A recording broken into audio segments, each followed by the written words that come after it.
नमस्कार दोस्तों, स्वागत है आपका स्टडी फॉर सिविल सर्विसेज में। उत्तर प्रदेश का कंप्लीट कॉम्प्रिहेंसिव करंट अफेयर है ये। उत्तर प्रदेश की जितनी भी सरकारी वेबसाइट है, प्लस जितने भी लेटेस्ट एक्ट हैं, लेटेस्ट रिपोर्ट्स हैं, जो गवर्नमेंट ऑथेंटिक साइट्स हैं, जहां से जितनी भी उत्तर प्रदेश की न्यूज होती है, उन सबको छांट के लाया गया है ये करंट अफेयर। तो Uttar Pradesh specific complete comprehensive current affair का पापा वीडियो है ये। इसको आप जरूर देखिए। जो लोग भी उत्तर प्रदेश के किसी भी प्रतियोगी परीक्षा की तैयारी कर रहे हैं, यूपीपीएससी आयोग के किसी भी एग्जाम की तैयारी कर रहे हैं, आरओ की, पीसीएस की, बीओ की, लेक्चरर की, जीआईसी की, जितने भी वैकेंसी निकलती है यूपीपीएससी की, जहां जीएस और करंट अफेयर आता है, उन सबके लिए जरूरी है ये video. UP triple SC exams में जहां जहां उत्तर प्रदेश का करंट अफेयर पूछा जाने की संभावना रहती है, उन सबके लिए जरूरी है ये वीडियो। और अगर आप जो है उत्तर प्रदेश के बाहर के हैं, लेकिन उत्तर प्रदेश के एग्जाम्स की तैयारी कर रहे हैं, तो ये वीडियो जरूर देखिएगा। वन स्टॉप डेस्टिनेशन है उत्तर प्रदेश के सभी एग्जाम्स को प्रिपेयर करने के लिए, स्टडी फॉर सिविल सर्विसेज। अगर आप स्टडी फॉर सिविल सर्विसेज को फॉलो करते हैं तो यूपी के सारे एग्जाम्स में, यूपीपीएससी के आरओ में हो गया, पीसीएस में हो गया, बीओ में हो गया, और भी जितने एग्जाम्स हैं जहां जीएस और करंट आती है, उसके लिए आप सिर्फ और सिर्फ एक ही सोर्स पर रिलाई कर सकते हैं, वो है स्टडी फॉर सिविल सर्विसेज। तो भैया ये उत्तर प्रदेश का कंप्लीट कॉम्प्रिहेंसिव लेटेस्ट ट्रेंड और पैटर्न के हिसाब से कंप्लीटली रिवाइज्ड और अपडेटेड पापा वीडियो है ये। इसको देखिए पूरा। वीडियो के लिए हम पहले ही बता चुके हैं, वीडियो फ्री थे, फ्री है, फ्री रहेंगे। पिछले 8 साल से इसको फॉलो करने वाला, स्ट्रिक्टली फॉलो करने वाला सिर्फ एक यूट्यूब चैनल है, वो है study for civil services. PDF paid ही रहेंगी इनकी। मंथली बाइलिंगुअल यूपी करंट की, बिहार करंट की, टोटल करंट की पीडीएफ आप हमारे ऐप में पा सकते हैं। पापा पीडीएफ वाला फोल्डर में आप जो है सर्च करके, बाई करके डाउनलोड कर सकते हैं। इस वाले वीडियो में पिछले 3 महीने का यूपी का, उत्तर प्रदेश का जितना करंट अफेयर सभी एग्जाम्स के लिए जरूरी है, सिर्फ उतना ही लिया गया है। स्टडी फॉर सिविल सर्विसेज का बाइलिंगुअल फॉर्मेट में मई मंथ का करंट अफेयर देखेंगे, उत्तर प्रदेश स्पेशल का हर मंथ की तरह। मई मंथ में जितने भी फैक्ट्स जरूरी हैं, जितने भी इवेंट हुए उत्तर प्रदेश में, जिससे एग्जाम में क्वेश्चन पूछे जा सकते हैं, इसको पूरा कंप्लीट करेंगे हम लोग। एग्रीमेंट सेक्शन पहला सेक्शन है उत्तर प्रदेश स्किल डेवलपमेंट मिशन, यानी उत्तर प्रदेश कौशल विकास निगम और उत्तराखंड स्थित आईआईटी रुड़की के बीच यहाँ पर समझौता हुआ है।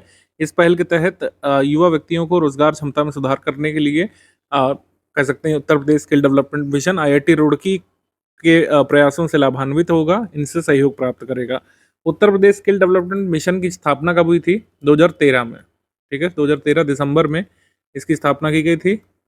जो युवा हैं 14 से 35 वर्ष की एज के, इनको स्किल्ड करने के लिए और सेंट्रल गवर्नमेंट की, स्टेट गवर्नमेंट की स्कीम्स को लागू करने के लिए उत्तर प्रदेश स्किल डेवलपमेंट मिशन को स्टैब्लिश किया गया था।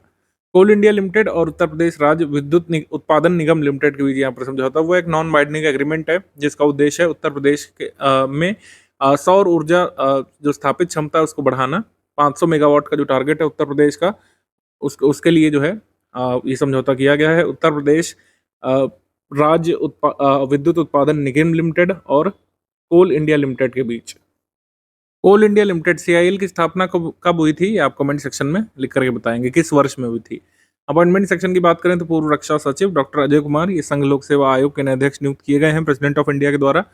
अब इनका जो कार्यकाल कहीं ना कहीं जुड़ा हुआ है उत्तर प्रदेश से, क्योंकि आईआईटी कानपुर के एलुमनस हैं। ठीक है, आईएएस ऑफिसर रहे हैं 1985 केरला कैडर के, लेकिन इनकी जो कह सकते हैं पढ़ाई हुई है वो आईआईटी कानपुर से हुई है। आईआईटी कानपुर उत्तर प्रदेश के पूर्व छात्र रहे हैं।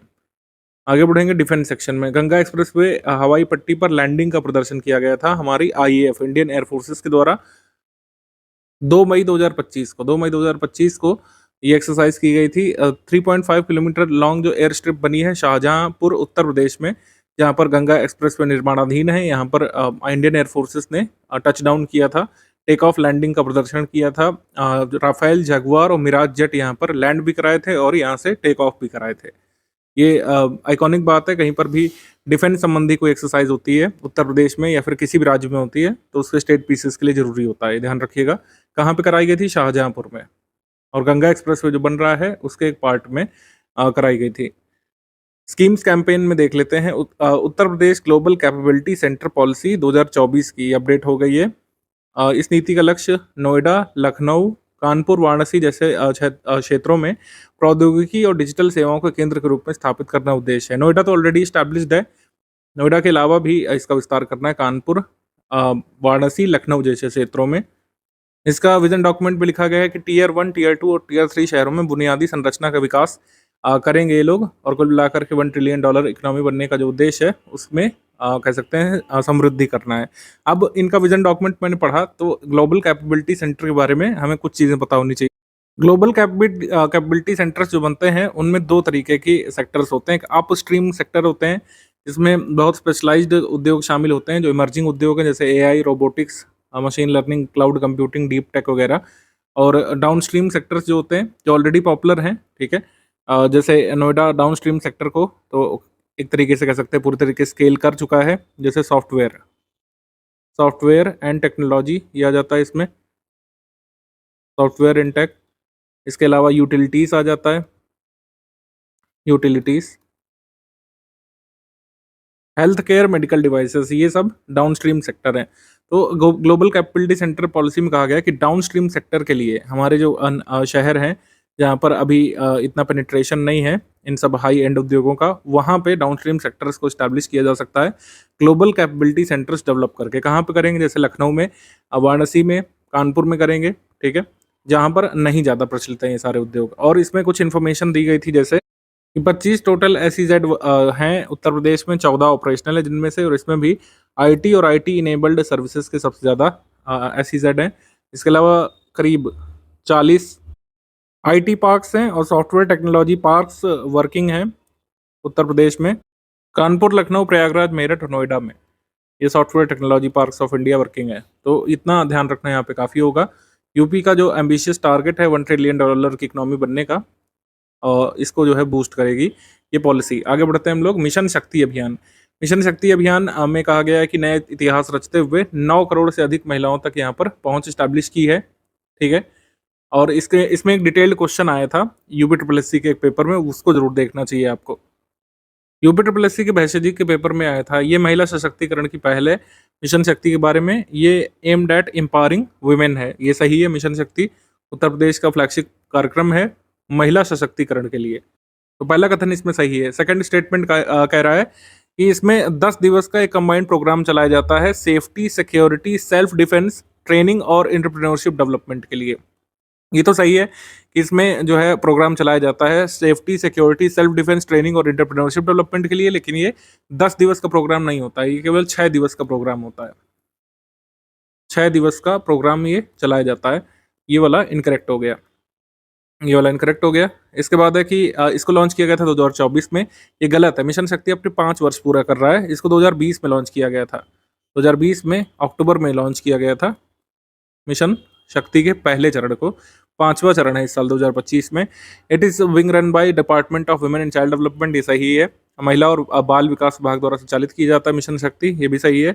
इसमें 60 दिवस का सेल्फ एम्प्लॉयमेंट और स्किल ओरिएंटेड ट्रेनिंग प्रोग्राम होता है, और इसका उद्देश्य क्या होता है? बैटरी रिक्शा बेसिकली वुमेन को चलाने के लिए ट्रेनिंग देना, उसको मेंटेन करने के लिए और बाकायदा उसको खरीदने के लिए उनको हर चीज़ समझाना। तो बैटरी रिक्शा या ऑटोमेटेड मतलब ऑटो रिक्शा जो होता है, battery rickshaw basically e rickshaw जो होता है,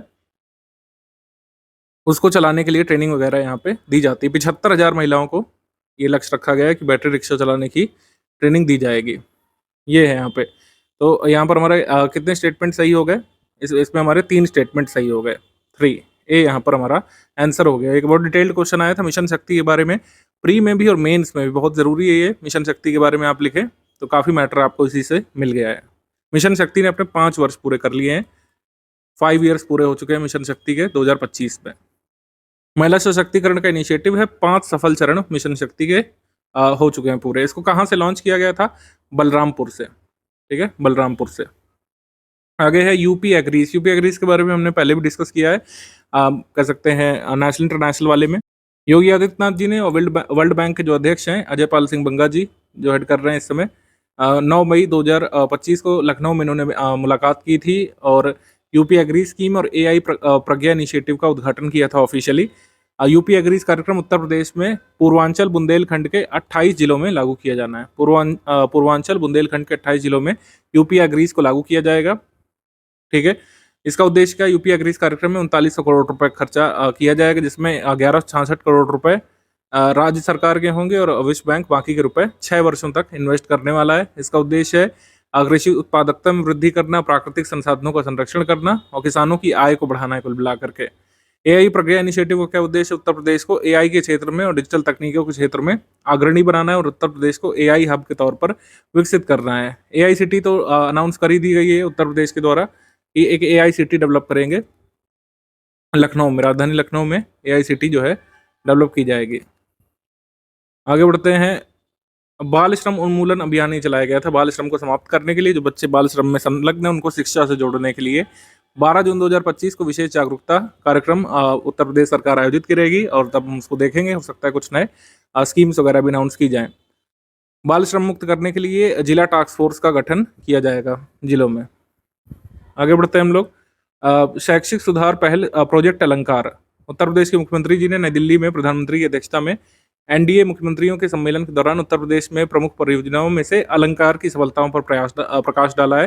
प्रोजेक्ट अलंकार करीब ये 2500 मतलब कह सकते हैं 2441 सरकारी माध्यमिक विद्यालयों में 35 बुनियादी संरचना मानदंड जो हैं, यानी कि 35 जो स्टैंडर्ड्स हैं इंफ्रास्ट्रक्चर और फैसिलिटी के जो स्टैंडर्ड्स हैं उनको कंप्लाई कर रहे हैं, उनको लागू कर रहे हैं इन 2441 सेकेंडरी स्कूल्स में। ठीक है, इसका उद्देश्य एक कंड्यूसिव, इंक्लूसिव और मॉडर्न लर्निंग एनवायरनमेंट क्रिएट करना माध्यमिक विद्यालयों में। ठीक है, तो ये प्रोजेक्ट अलंकार ध्यान रखिएगा मेंस के लिए भी। प्रोजेक्ट कायाकल्प पूछा गया था पिछले मेंस में, प्रोजेक्ट अलंकार के बारे में भी याद रखिएगा GS 5-6 के लिए। बफर में सफर योजना, तो बफर हम लोग किसको कह रहे हैं? जो संरक्षण रिजर्व हैं उनमें जो बफर रीजन होता है जिसमें इको टूरिज्म बेसिकली अलाउ रहता है, तो इको टूरिज्म को प्रमोट करने के लिए बफर में सफर योजना उत्तर प्रदेश के forest and wild life department ने अनाउंस की है। बफर में सफर योजना को कहाँ पे लागू किया जाएगा? दुधवा में, पीलीभीत में और लखीमपुर खीरी में। ठीक है, अपनी बायोडाइवर्सिटी के लिए जो प्रसिद्ध रीजन है वहाँ के संरक्षण रिजर्व में। चमड़ा और फुटवियर नीति 2025 ये लागू कर दी गई है उत्तर प्रदेश सरकार के द्वारा, इसको जल्द मंजूरी मिलेगी। और चमड़ा और फुटवियर नीति के तहत बेसिकली वही उनका उद्देश्य है, पिछली बार भी यही आया था, अभी तक बना नहीं है। उत्तर प्रदेश के कानपुर नगर में रमईपुर में एक कह सकते हैं समर्पित फुटवियर पार्क बनाने वाले हैं। पहले इसको लेदर पार्क बोल रहे थे, लेदर एंड फुटवियर पार्क ये अभी बनने वाला है, अभी काम चल ही रहा है इस पे। नीति का उद्देश्य क्या है? निर्यात को बढ़ावा देना, चमड़ा उत्पादन को विस्तार देना, फुटवियर क्षेत्र में वैश्विक ब्रांड उपस्थिति को मजबूत करना और राज्य के राजस्व को बढ़ाना है लेदर एंड फुटवियर पॉलिसी 2025 का उद्देश्य। और यहाँ पर रमईपुर में, कानपुर में एक डेडिकेटेड फुटवियर पार्क बनेगा, स्टेट का पहला। कृषि सखी कार्यक्रम उत्तर प्रदेश सरकार का है। राज्य में प्राकृतिक खेती को बढ़ावा देने के लिए कृषि सखी इनिशिएटिव सरकार ने शुरू किया है। महिलाओं की महत्वपूर्ण भूमिका इसमें रहेगी, उन्हें पैसे कमाने, स्वतंत्र बनने और गाँव में सकारात्मक बदलाव लाने के लिए तैयार किया जाएगा। कैसे चुना जाएगा? स्थानीय निवासी जो महिला होगी गांव की, उसी को कृषि सखी बनाया जाएगा। एसएचजी से जुड़ी महिलाएं हैं उनको यहाँ पे कह सकते हैं प्रायोरिटी दी जाएगी। कम से कम प्राथमिक शिक्षा अवश्य प्राप्त होनी चाहिए महिला को यहाँ पर कृषि सखी बनने के लिए, मतलब उसको लिटरेट होना चाहिए, लिटरेट को नहीं बनाएंगे। तो यही है यहाँ पे।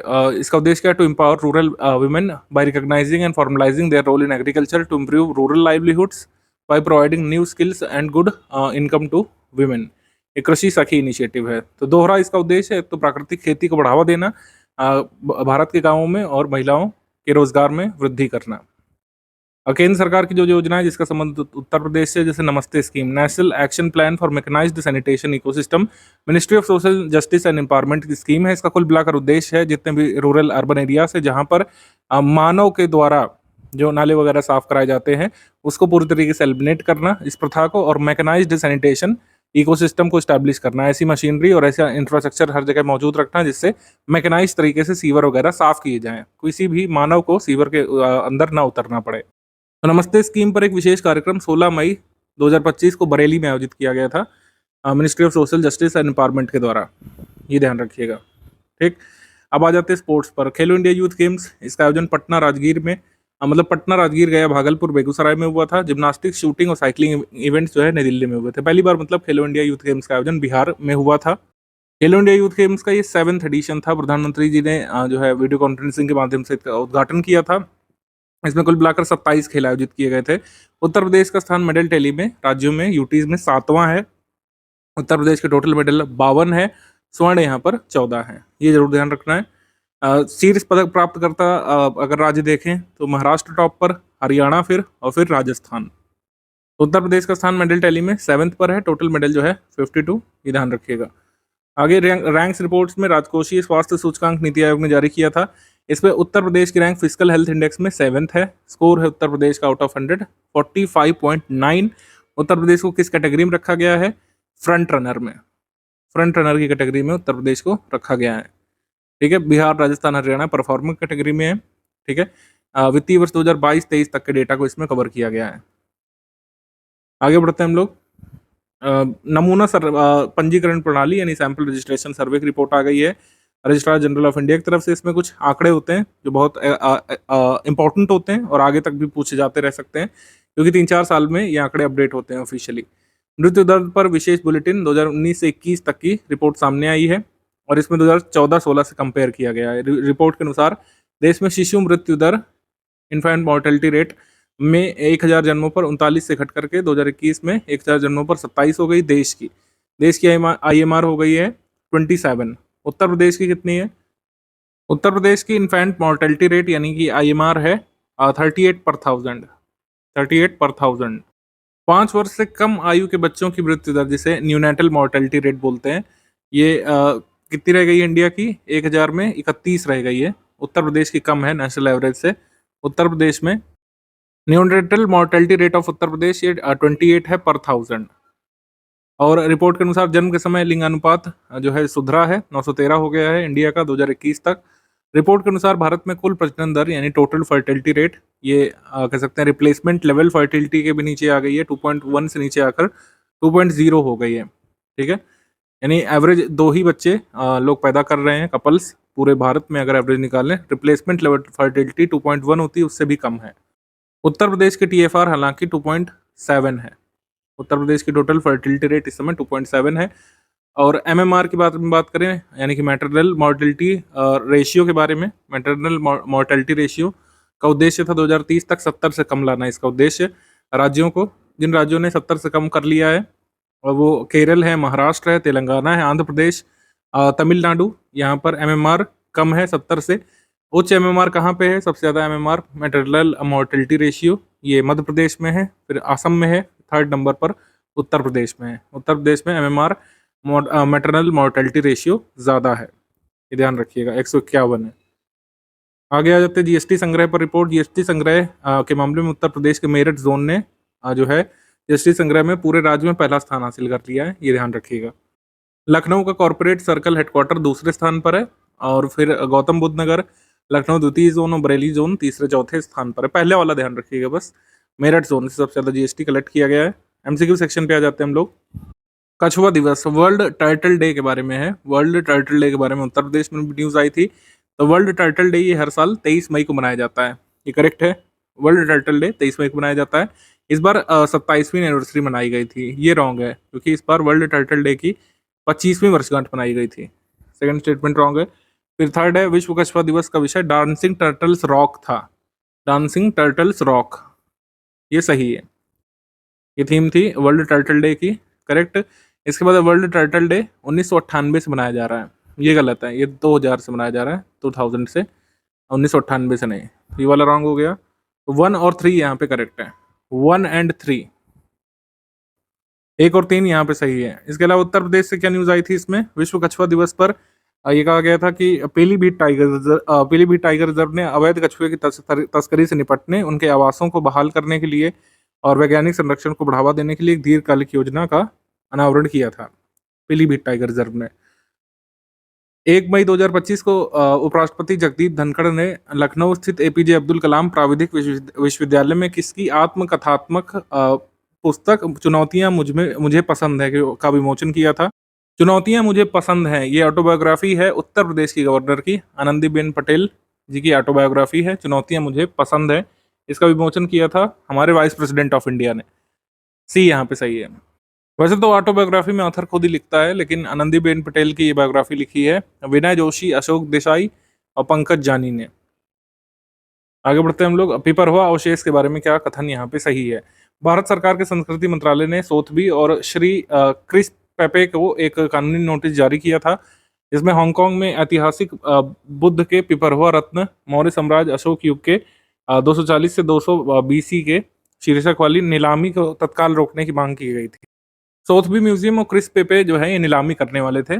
पिपरवा के जो रिलिक्स थे, बेसिकली कुछ जेम्स वगैरह थे, बहुत ही पुराने जेम्स, 240 बीसी से 200 बीसी पुराने, यानी आज से आप लगा लीजिए करीब जो है कितने 2500-2600 साल पुराने रत्न जो है नीलाम होने वाले थे इस म्यूजियम के द्वारा। इसको रोकने के लिए भारत सरकार ने नोटिस जारी की थी, मिनिस्ट्री ऑफ कल्चर ने। क्यों जारी की थी? क्योंकि पिपरवाल रिलिक्स जो है ये उत्तर प्रदेश से ही खोजे गए थे। उत्तर प्रदेश के पिपरवा स्तूप से पिपरवा रिलिक्स जो है एक्सकेवेट किए गए थे 1898 में अंग्रेजों के समय में। और इसको कहा जाता है कि लॉर्ड बुद्धा के बर्थ प्लेस से जो है इनको खोजा गया था, एक्सकेवेट किया गया था। इसमें बुद्ध से जुड़े कई सारे रत्न थे। अब ब्रिटिश लोगों का शासन था, तो जो एक्सकेवेटर थे उन्होंने काफ़ी सारे तो मतलब म्यूजियम में रखवा दिए थे, लेकिन कुछ अपने पास भी रत्न रख लिए थे। तो उन्हीं के जो वंशज हैं वो लोगों ने म्यूजियम को बेच दिए थे। अब म्यूजियम जो है इनको बेचना चाह रहा है। भारत सरकार ने पिपरवा रिलिक्स की कह सकते हैं नीलामी को रोकने की मांग की थी। हमारा कथन यहाँ पर सही है। 1 और 2 दोनों यहाँ पर सही हैं। तो पिपरवा रिलिक्स कहाँ से खोजे गए थे? सिद्धार्थ नगर के निकट से। हमारा आंसर यहाँ पर सही हो जाएगा सी। 1 and 2 both correct. Uttar Pradesh सरकार ने निम्नलिखित में से किस वर्ष के आयु के ट्रांसजेंडर नागरिकों को वृद्धाश्रम की सुविधाएं प्रदान करने का फैसला लिया है? 60 वर्ष से अधिक। 60 वर्ष से अधिक के जो ट्रांसजेंडर पर्सन हैं उनके लिए वृद्धाश्रम स्टैब्लिश करने का निर्णय लिया उत्तर प्रदेश सरकार ने। Transgender welfare policy Uttar Pradesh सरकार ने इंप्लीमेंट करना शुरू किया है वर्ष 2021 से। आगे प्रश्न है, उत्तर प्रदेश के किस शहर में स्वतंत्रता संग्राम के वीरों की स्मृति में एक म्यूजियम और ओपन थिएटर सहित वीर रथ पार्क का निर्माण किया जाएगा? नोएडा से ग्रेटर नोएडा के बीच जो एक्सप्रेसवे है वहां पर नलगढ़ विलेज में इस्टेब्लिश किया जाएगा। ठीक है, तो आंसर यहाँ पर हो जाएगा नोएडा। बी यहाँ पे सही है, नोएडा। हिस्टोरियंस लिखते हैं कि नलगढ़ गांव शहीद भगत सिंह, नेताजी सुभाष चंद्र बोस और कर्नल सिंह से जुड़ा है। यहाँ पर क्रांतिकारियों ने अंग्रेजों के विरुद्ध रणनीति बनाई थी। आगे बढ़ते हैं। 11 मई 2025 को रक्षा मंत्री जी ने उत्तर प्रदेश के किस नगर में ब्रह्मोस सुपरसोनिक क्रूज मिसाइल निर्माण इकाई का वर्चुअल उद्घाटन किया था? BrahMos supersonic cruise missile manufacturing unit ही बनाया गया लखनऊ में। ठीक है, लखनऊ में। ये यहाँ पे सही है। 200 एकड़ भूमि पर ही बनेगा। 13 मई 2025 को उत्तर प्रदेश के नोएडा में भारत के पहले 3 नैनोमीटर चिप डिजाइन केंद्र का उद्घाटन किसने किया था? अश्विनी वैष्णव जी ने इसका उद्घाटन किया था। ये बेसिकली 2 यूनिट्स लगाने वाले हैं, एक बेंगलुरु में लगाएंगे और एक नोएडा में। ठीक है, 3 नैनोमीटर चिप डिजाइन केंद्र का उद्घाटन किया गया है अश्विनी वैष्णव जी के द्वारा। मई 2025 में उत्तर प्रदेश के लखनऊ में भारत के सबसे बड़े टाइटेनियम और सुपर एलॉय मटेरियल प्लांट का उद्घाटन किसने किया था? इसमें राजनाथ सिंह जी भी मौजूद थे, योगी आदित्यनाथ जी भी। तो हमारा आंसर हो जाएगा D, B and C jointly. PTC Industries Limited जो सब्सिडरी मतलब इसकी एक कह सकते हैं सब्सिडरी है एरो अलाई टेक्नोलॉजीज लिमिटेड। ये लोग एक टाइटेनियम प्लांट लगा रहे हैं 50 एकड़ की भूमि पर लखनऊ में। उसका उद्घाटन किया गया था राजनाथ सिंह, योगी आदित्यनाथ जी के द्वारा। डी यहाँ पे सही है। यहाँ पर ये होगी world's largest single site titanium remelting facility. Titanium एक इमर्जिंग मेटल है, इसका इस्तेमाल आजकल के इलेक्ट्रॉनिक प्रोडक्ट्स में भी हो रहा है। तो सैमसंग का S24 अल्ट्रा है, उसमें टाइटेनियम यूज़ किया है, S25 अल्ट्रा में भी, और आईफोन 16 सीरीज में भी, प्रो वाले में।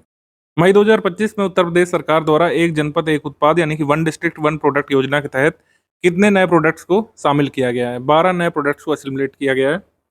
बी यहाँ पे सही है, बी। तो अब 12 नए उत्पादों के साथ अब 74 अद्वितीय उत्पाद शामिल हो गए हैं। 12 जो नए उत्पाद शामिल किए गए हैं वो यहाँ पे लिखे हुए, उनके नाम देख लीजिएगा यहाँ पे आप एक बार। ठीक है, बलिया के सत्तू प्रोडक्ट्स को जैसे शामिल किया गया है, प्रतापगढ़ की फूड प्रोसेसिंग को, हमीरपुर के मेटल प्रोडक्ट्स को, बरेली के वुडन प्रोडक्ट्स को, अमरोहा का मेटल और वुडन हैंडीक्राफ्ट्स को, ठीक है, सहारनपुर के होजरी प्रोडक्ट्स को, बागपत के एग्रीकल्चरल इम्प्लीमेंट्स और एसेसरीज को, फिरोजाबाद की फूड प्रोसेसिंग को, ये सब है, आगरा के पेठा इंडस्ट्री को और सभी प्रकार के फुटवेयर को। निम्नलिखित में से कौन सा कथन गलत है? पहला है कि मई 2025 में उत्तर प्रदेश सरकार ने महज 24 घंटे में 10 किलोमीटर क्रैश बैरियर बना करके और 34.24 लेन किलोमीटर बिटुमिनस कंक्रीट का सड़क बिछा करके 2 विश्व रिकॉर्ड बनाए हैं। तो ये सही कथन है। ठीक है, ये रिकॉर्ड बनाया गया था 10 किलोमीटर का क्रैश बैरियर लगा करके और 34.24 किलोमीटर की बाइटुमिनस कंक्रीट रोड बिछा करके 24 घंटों में। ये सही है। रिकॉर्ड ये ऑफिशियली रिकॉग्नाइज किया गया है golden book of world records, Asia book of records और इंडियन बुक ऑफ रिकॉर्ड्स के द्वारा। ये सही है। हमारा आंसर क्या इसमें हो जाएगा? 1 एंड 2 बोथ करेक्ट। और ध्यान रखना है Guinness book of world record में नाम नहीं दर्ज किया गया है, ऐसे ही कंफ्यूज कर सकते हैं आपको एग्जाम में। ये किसने रिकॉग्नाइज किया इस रिकॉर्ड को? Golden book of world records, Asia book of records और Indian book of records. Bharat की पहली विस्टाडोम जंगल सफारी ट्रेन के बारे में कौन सा कथन सही है? उत्तर प्रदेश सरकार ने लॉन्च किया India first vistadome jungle safari train in collaboration with Indian railways, ये सही। इसके बाद ये कनेक्ट करती है दुधवा टाइगर रिजर्व और कतरनिया घाट वाइल्ड लाइफ सेंचुरी को, सही। दुधवा टाइगर रिजर्व और कतरनिया घाट वन्यजीव अभयारण्य को जोड़ने का काम करती है ट्रेन। आगे इसका उद्देश्य पर्यावरणीय पर्यटन को बढ़ावा देना और यात्रियों को ट्रेन से ही वन्यजीवों का अनोखा अनुभव प्रदान करना, मतलब ट्रेन में बैठे बैठे आप वन्यजीवों को देख सकते हैं, करेक्ट है। ये स्कीम 1 डेस्टिनेशन 3 फॉरेस्ट थीम पर आधारित है, तो eco tourism board of Uttar Pradesh ने चलाई है। उत्तर प्रदेश के इको टूरिज्म बोर्ड की एक गंतव्य 3 वन पहल के तहत ये है, ये सही है। हमारा आंसर इसमें सही हो जाएगा डी, 1, 2, 3 एंड 4 सभी कथन यहाँ पे सही है। उत्तर प्रदेश के सारनाथ स्थित पवित्र बुद्ध अवशेषों को 12 मई 2025 को किस देश में आयोजित संयुक्त राष्ट्र वेसाक दिवस समारोह के अवसर पर प्रदर्शित किया गया था? United Nations day of Vesak मनाया गया था हो शी मिन सिटी वियतनाम में 12 मई को, और इसमें बुद्धा के कह सकते हैं रिलिक्स को जो सारनाथ से मिले हैं उसको शोकेस किया गया था वियतनाम में। Option number D Vietnam. हाल ही में उत्तर प्रदेश सरकार ने शादी अनुदान योजना के तहत वित्तीय वर्ष 2024-25 में अन्य पिछड़ा वर्ग परिवारों को कितना विवाह अनुदान प्रदान करने का निर्णय लिया है?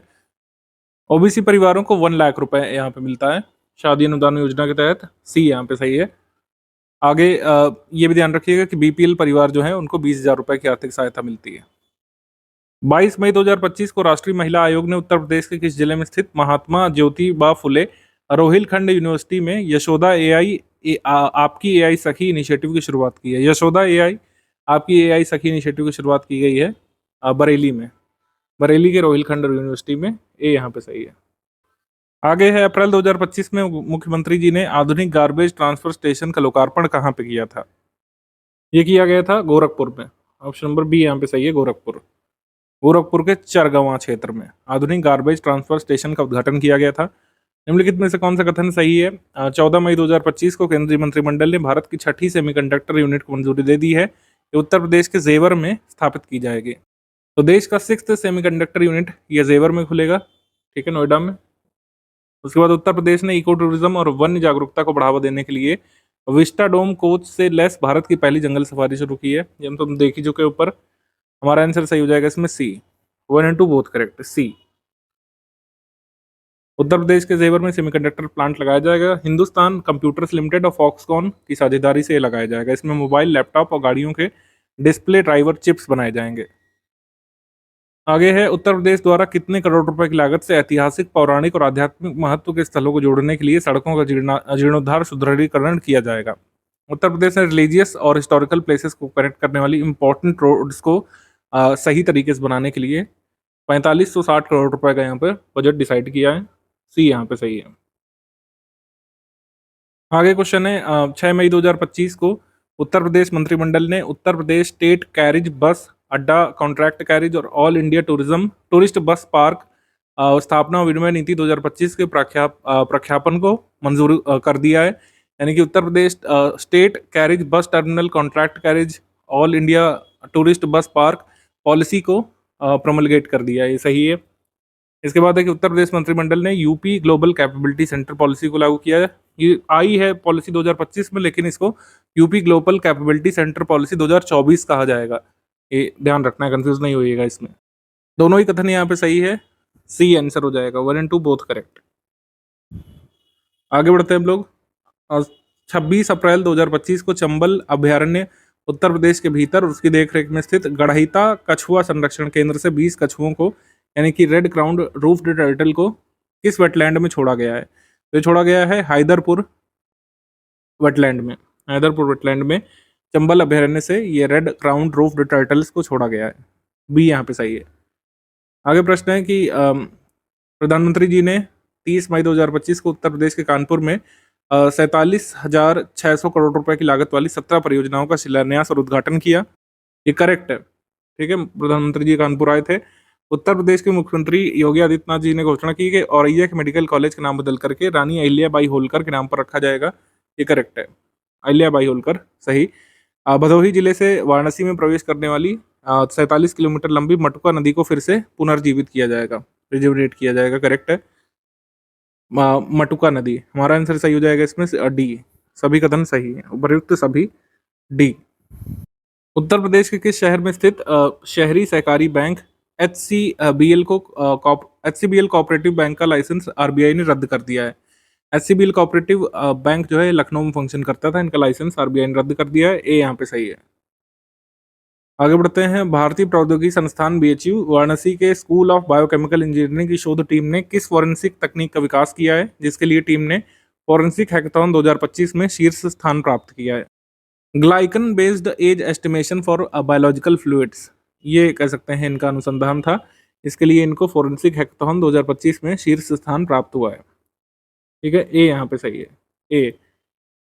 उत्तर प्रदेश में विकसित कृषि संकल्प अभियान 2025 के अंतर्गत आधुनिक बीज अनुसंधान और उत्पादन हेतु 5 सीड पार्क स्थापित किए जाएंगे। इनमें से पहला सीड पार्क राजधानी लखनऊ में किस नाम से स्थापित किया जाना है? तो सीड पार्क 5 डेवलप होंगे, कह सकते हैं विकसित कृषि संकल्प अभियान के तहत। इनमें से पहला कहाँ पे स्टैब्लिश होना है, ये बताना है हमको। पहला पार्क सीड पार्क लखनऊ में स्टैब्लिश होगा, चौधरी चरण सिंह जी के नाम पर सीड पार्क बनेगा, डी यहाँ पे सही है। अप्रैल 2025 में स्वच्छ भारत मिशन अर्बन के अंतर्गत किस शहर ने भारत का पहला सर्टिफाइड ग्रीन म्युनिसिपल बॉन्ड जारी किया है? गाजियाबाद म्युनिसिपल कॉर्पोरेशन ने जारी किया है भारत का पहला सर्टिफाइड ग्रीन म्युनिसिपल बॉन्ड स्वच्छ भारत मिशन अर्बन के अंतर्गत। हाल ही में भारत के प्रथम प्रधानमंत्री पंडित जवाहरलाल नेहरू की पुण्यतिथि कब मनाई गई थी? 27 मई 2025 को, सी यहाँ पे सही है, 27 मई 2025 को। भारत का पहला फ्लोटिंग स्नान घाट निम्नलिखित में से किस नदी पर बनाया जा रहा है? फ्लोटिंग स्नान घाट सरयू पर बनाया जा रहा है। इंडिया फर्स्ट फ्लोटिंग बाथिंग घाट सरयू पर, बी यहाँ पे सही है, बी। मई 2025 में प्रधानमंत्री नरेंद्र मोदी जी ने राजस्थान के बीकानेर में अमृत भारत स्टेशन योजना के तहत 103 पुनर्विकसित रेलवे स्टेशनों का उद्घाटन किया था। इसमें उत्तर प्रदेश के कितने रेलवे स्टेशन शामिल हैं? इस 103 में उत्तर प्रदेश के 19 शामिल है, ठीक है, 19। 103 का लोकार्पण हो चुका है, इसमें से विकसित किए गए उत्तर प्रदेश में 19, सी। उत्तर प्रदेश के मुख्यमंत्री जी ने मई 2025 में अयोध्या और काशी की तर्ज पर महाभारत कालीन तामेश्वर नाथ धाम को कॉरिडोर के रूप में विकसित करने की घोषणा की है। तामेश्वर नाथ में भी कॉरिडोर बनेगा, ठीक है, अयोध्या और काशी की तर्ज पर। ये कहाँ पे स्थित है? संत कबीर नगर के खलीलाबाद में है तामेश्वर नाथ धाम, सी यहाँ पे सही है, सी। मई 2025 में महादेव की नगरी वाराणसी के प्रसिद्ध योग गुरु स्वामी शिवानंद बाबा की 128 वर्ष की उम्र में जो है निधन हुआ, और उन्हें किस वर्ष जो है पद्मश्री पुरस्कार सम्मानित किया गया था? सबसे एजेड पर्सन थे जिनको पद्मश्री मिला था, सी यहाँ पे सही है, 2022 में जो है उनको पद्मश्री मिला था, उनका निधन भी हुआ है, स्वामी शिवानंद बाबा। सोनभद्र के फ्लोराइड विषाक्तता के बारे में क्या सही है? 198 गाँवों में फ्लोराइड की अधिकता पाई गई है। फ्लोराइड का कंसंट्रेशन पीने के पानी में बढ़ा हुआ पाया गया था इसमें। और कोन वभनी म्योरपुर दुधी ब्लॉक में फ्लोराइड का जो अनुमन्य स्टैंडर्ड है उससे 5-6 गुना ज़्यादा कंसंट्रेशन पाया गया। फ्लोराइड युक्त पानी पीने से लोगों की हड्डियां कमज़ोर होती हैं, बच्चे दिव्यांग पैदा होते हैं और बुजुर्ग चलने में असमर्थ हो रहे हैं, ये सही है। तो हमारा आंसर क्या हो जाएगा इसमें? इनकरेक्ट पूछा, इनकरेक्ट कोई नहीं है, इनकरेक्ट हो जाएगा यहाँ पे डी आंसर, मतलब सभी कथन सही है। यूपीपीएससी का प्रीलिम्स 2026 का foundation batch Study for Civil Service ने शुरू कर दिया है। जो ग्रेजुएशन की लास्ट ईयर में है, सेकंड लास्ट ईयर में है, आप लोग अभी से तैयारी करना शुरू कर सकते हैं। स्टूडेंट्स की बेहद डिमांड पर हमने ग्रुप शुरू किया है। बाकी यूपीपीएससी का 2025 वाला बैच हमारा ऑलरेडी चल रहा है, जिसका पेपर अक्टूबर में है 2025 में। इसके लिए आप जो है ज्वाइन कर सकते हैं। इन गिवन नंबर्स पर आपको कॉल व्हाट्सएप करना होता है, ये जो गिवन नंबर है इस पर व्हाट्सएप मैसेज करके अधिक जानकारी आप प्राप्त कर सकते हैं। उत्तर प्रदेश स्पेशल करंट अफेयर हम लोग डिस्कस करेंगे जून मंथ 2025 का बाइलिंगुअल फॉर्मेट में। स्टडी फॉर सिविल सर्विसेज का अगर आप कोई भी पेड ग्रुप ज्वाइन करना चाहते हैं, इन गिवन नंबर्स में से किसी भी एक पर व्हाट्सएप मैसेज करके ग्रुप के बारे में अधिक जानकारी आप प्राप्त कर सकते हैं। एग्रीमेंट सेक्शन सबसे पहले जून मंथ का यूपीसीडा उत्तर Pradesh state industrial development authority और IIT BHU ने यहाँ पर सहयोग समझौता किया है। बेसिकली ललितपुर में जो फार्मा पार्क बनने वाला है, फार्मास्यूटिकल पार्क जो प्रस्तावित है ललितपुर में, उसको लेकर के सहयोग समझौता हुआ। यूपीसीडा इसमें ऑपरेशन, इवैल्यूएशन, सर्टिफिकेशन, इस्टेब्लिशमेंट और डिज़ाइन संबंधी सहयोग प्राप्त करेगा IIT BHU से, ठीक। तो हम पहले भी आपको बता चुके हैं, पहले करंट अफेयर में, एक फार्मा पार्क यहाँ पे बन रहा है, तो ये ध्यान रखिएगा। कहाँ बन रहा है? ललितपुर में बन रहा है। उत्तर प्रदेश की सरकार और ऑस्ट्रेलिया के मोनाश यूनिवर्सिटी के बीच यहाँ पर समझौता हुआ है राज्य की शिक्षा प्रणाली को अंतर्राष्ट्रीय मानकों तक पहुँचाने के लिए। तो इसमें मोनाश यूनिवर्सिटी का सहयोग उत्तर प्रदेश सरकार प्राप्त करेगी अपने यहाँ के एजुकेशन सिस्टम को इंटरनेशनल स्टैंडर्ड्स तक ले जाने के लिए। ठीक, अपॉइंटमेंट सेक्शन पे आ जाते हैं। अपॉइंटमेंट्स यहाँ पर श्री राजीव कृष्ण ये न्यू डायरेक्टर जनरल बने हैं उत्तर प्रदेश के, new director general of police acting. तो कार्यवाहक पुलिस महानिदेशक डीजीपी बन करके आए हैं श्री राजीव कृष्ण। आगे बढ़ेंगे। डॉक्टर मयंक सिंह निदेशक the national dendrimer and technology centre America. Doctor Mayank Singh basically Baghi village से लोग बिलोंग करते हैं, Narayanpur development block, Chunar, Mirzapur district, Uttar Pradesh से, और फर्स्ट साइंटिस्ट हैं इंडियन ओरिजिन के जिनको ये नैनो टेक्नोलॉजी सेंटर अमेरिका में नियुक्त किया गया है। आगे बढ़ेंगे। श्री राजकुमार मिश्रा ये वेलिंगबरो ब्रिटेन टाउन के मेयर बने हैं, मेयर ऑफ वेलिंगबरो यूके टाउन। तो यूके के एक टाउन में मेयर बने हैं श्री राजकुमार मिश्रा। ये भी बेसिकली मिर्ज़ापुर जिले से बिलोंग करते हैं, उत्तर प्रदेश से ओरिजिनली। स्कीम कैंपेन इनिशिएटिव हमारा अगला सेक्शन है। नव्या इनिशिएटिव महिला एवं बाल विकास मंत्रालय और कौशल विकास उद्यमिता मंत्रालय की संयुक्त इनिशिएटिव है Navya ministry of women child development ने शुरू किया है। कहाँ शुरू किया है? सोनभद्र उत्तर प्रदेश से इसको लॉन्च किया है। तो बस ये वेन्यू जरूरी हो सकती है हमारे एग्जाम के लिए, इतना ही जरूरी है, लेकिन इसमें करने के हवाले ये भी हम लोग देख लेते हैं। इसमें बेसिकली वोकेशनल ट्रेनिंग किसको प्रोवाइड करवाई जाएगी? अडोलेसेंट गर्ल्स को, यानी किशोरी जो महिलाएं हैं, मतलब जिनकी एज ग्रुप 16 से 18 ईयर्स है और जिनका मिनिमम क्वालिफिकेशन 10वीं पास है, उनको कुछ नॉन ट्रेडिशनल जॉब्स में बेसिकली ट्रेन करने वाले हैं। और इसमें 19 स्टेट्स के एस्पिरेशनल डिस्ट्रिक्ट्स को कवर किया गया है, नॉर्थ ईस्टर्न स्टेट्स को कवर किया गया है, 27 डिस्ट्रिक्ट में ऑल ओवर इंडिया, 19 राज्यों में ये इसको लागू किया जाएगा नव्या इनिशिएटिव को। तो उद्देश्य इसका ध्यान रखिएगा, उद्देश्य क्या है? वोकेशनल ट्रेनिंग प्रोवाइड करना किशोरी युवतियों को, मतलब 16 से 18 वर्ष की युवतियों को जिनका मिनिमम क्वालिफिकेशन 10वीं पास है, उनको नॉन ट्रेडिशनल जॉब्स के लिए तैयार किया जाएगा। समिट सेक्शन पे आ जाते हैं। मध्य क्षेत्रीय परिषद की 25वीं बैठक, इसका आयोजन हुआ था होटल ताज वाराणसी में। पहली बार ऐसा हुआ है कि सेंट्रल जोनल काउंसिल की मीट हुई है वाराणसी में। पहली बार ये महत्वपूर्ण बैठक वाराणसी में आयोजित की गई है। इस बैठक में मध्य प्रदेश के मुख्यमंत्री डॉक्टर मोहन यादव, उत्तर प्रदेश के मुख्यमंत्री योगी आदित्यनाथ जी, उत्तराखंड के मुख्यमंत्री पुष्कर सिंह धामी और छत्तीसगढ़ के सीएम विष्णुदेव साय शामिल हुए थे। जोनल काउंसिल के बारे में आपको पता होना चाहिए कि इसका आइडिया सबसे पहले पंडित जवाहरलाल नेहरू, जो हमारे प्रथम प्रधानमंत्री थे, उन्होंने 1956 में रखा था, जब स्टेट्स रीऑर्गेनाइजेशन कमीशन का गठन किया गया था। उन्होंने कहा था कि कुछ जोनल काउंसिल यहाँ पे बना देनी चाहिए जिससे स्टेट्स आपस में सहयोग के तहत काम करें। तो सेंट्रल जोनल काउंसिल में छत्तीसगढ़, उत्तराखंड, उत्तर प्रदेश और मध्य प्रदेश आते हैं, ये पता होना चाहिए आपको। और सेंट्रल जोनल काउंसिल का जो हेडक्वार्टर है वो भी उत्तर प्रदेश में है। कहाँ पर है? प्रयागराज में, ये आपको पता होना चाहिए। इसके बाद बोधि यात्रा के बारे में बात करेंगे। बिम्स्टेक समिट जो लास्ट हुई थी उसमें भारत ने अपना बोधि इनिशिएटिव अनाउंस किया था, ये हमने आपको बताया था। ह्यूमन रिसोर्स डेवलपमेंट इनिशिएटिव बोधि करके ये भारत ने लॉन्च किया था। बेसिकली बिम्स्टेक कंट्रीज़ को ये भारत सपोर्ट करने वाला था कि लोग यहाँ पर आकर के यात्रा करें और नालंदा यूनिवर्सिटीज़ में और फॉरेस्ट रिसर्च इंस्टीट्यूट जैसे इंस्टीट्यूशन से जुड़ करके अपना ह्यूमन रिसोर्स डेवलपमेंट करें।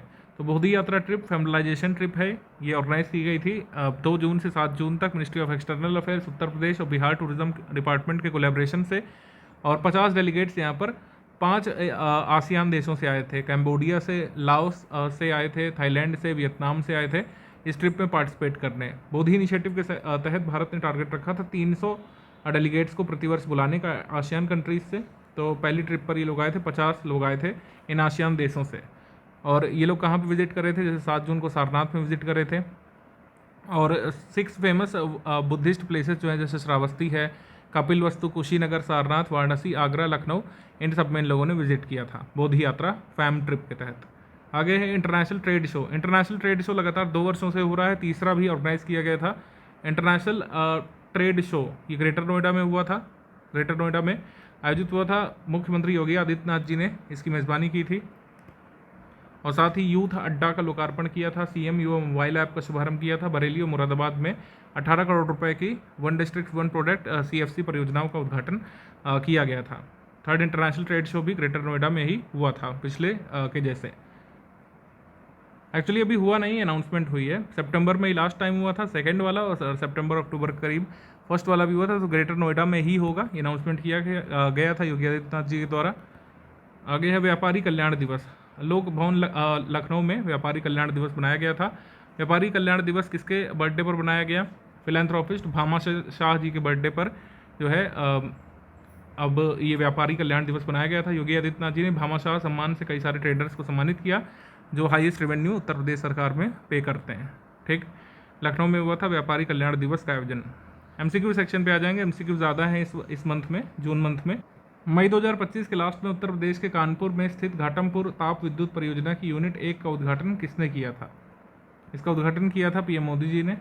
ऑप्शन नंबर ए यहाँ पे सही है, प्रधानमंत्री नरेंद्र मोदी। ए यहाँ पे सही है। 30 मई 2025 को उत्तर प्रदेश के कानपुर नगर में स्थित घाटमपुर ताप विद्युत परियोजना की इकाई का लोकार्पण किया गया था। आगे बढ़ेंगे। Which city of Uttar Pradesh has become zero waste city in July 2025? जुलाई 2025 तक जीरो वेस्ट सिटी कौन सा बन गया था? तो जीरो वेस्ट सिटी बना था लखनऊ।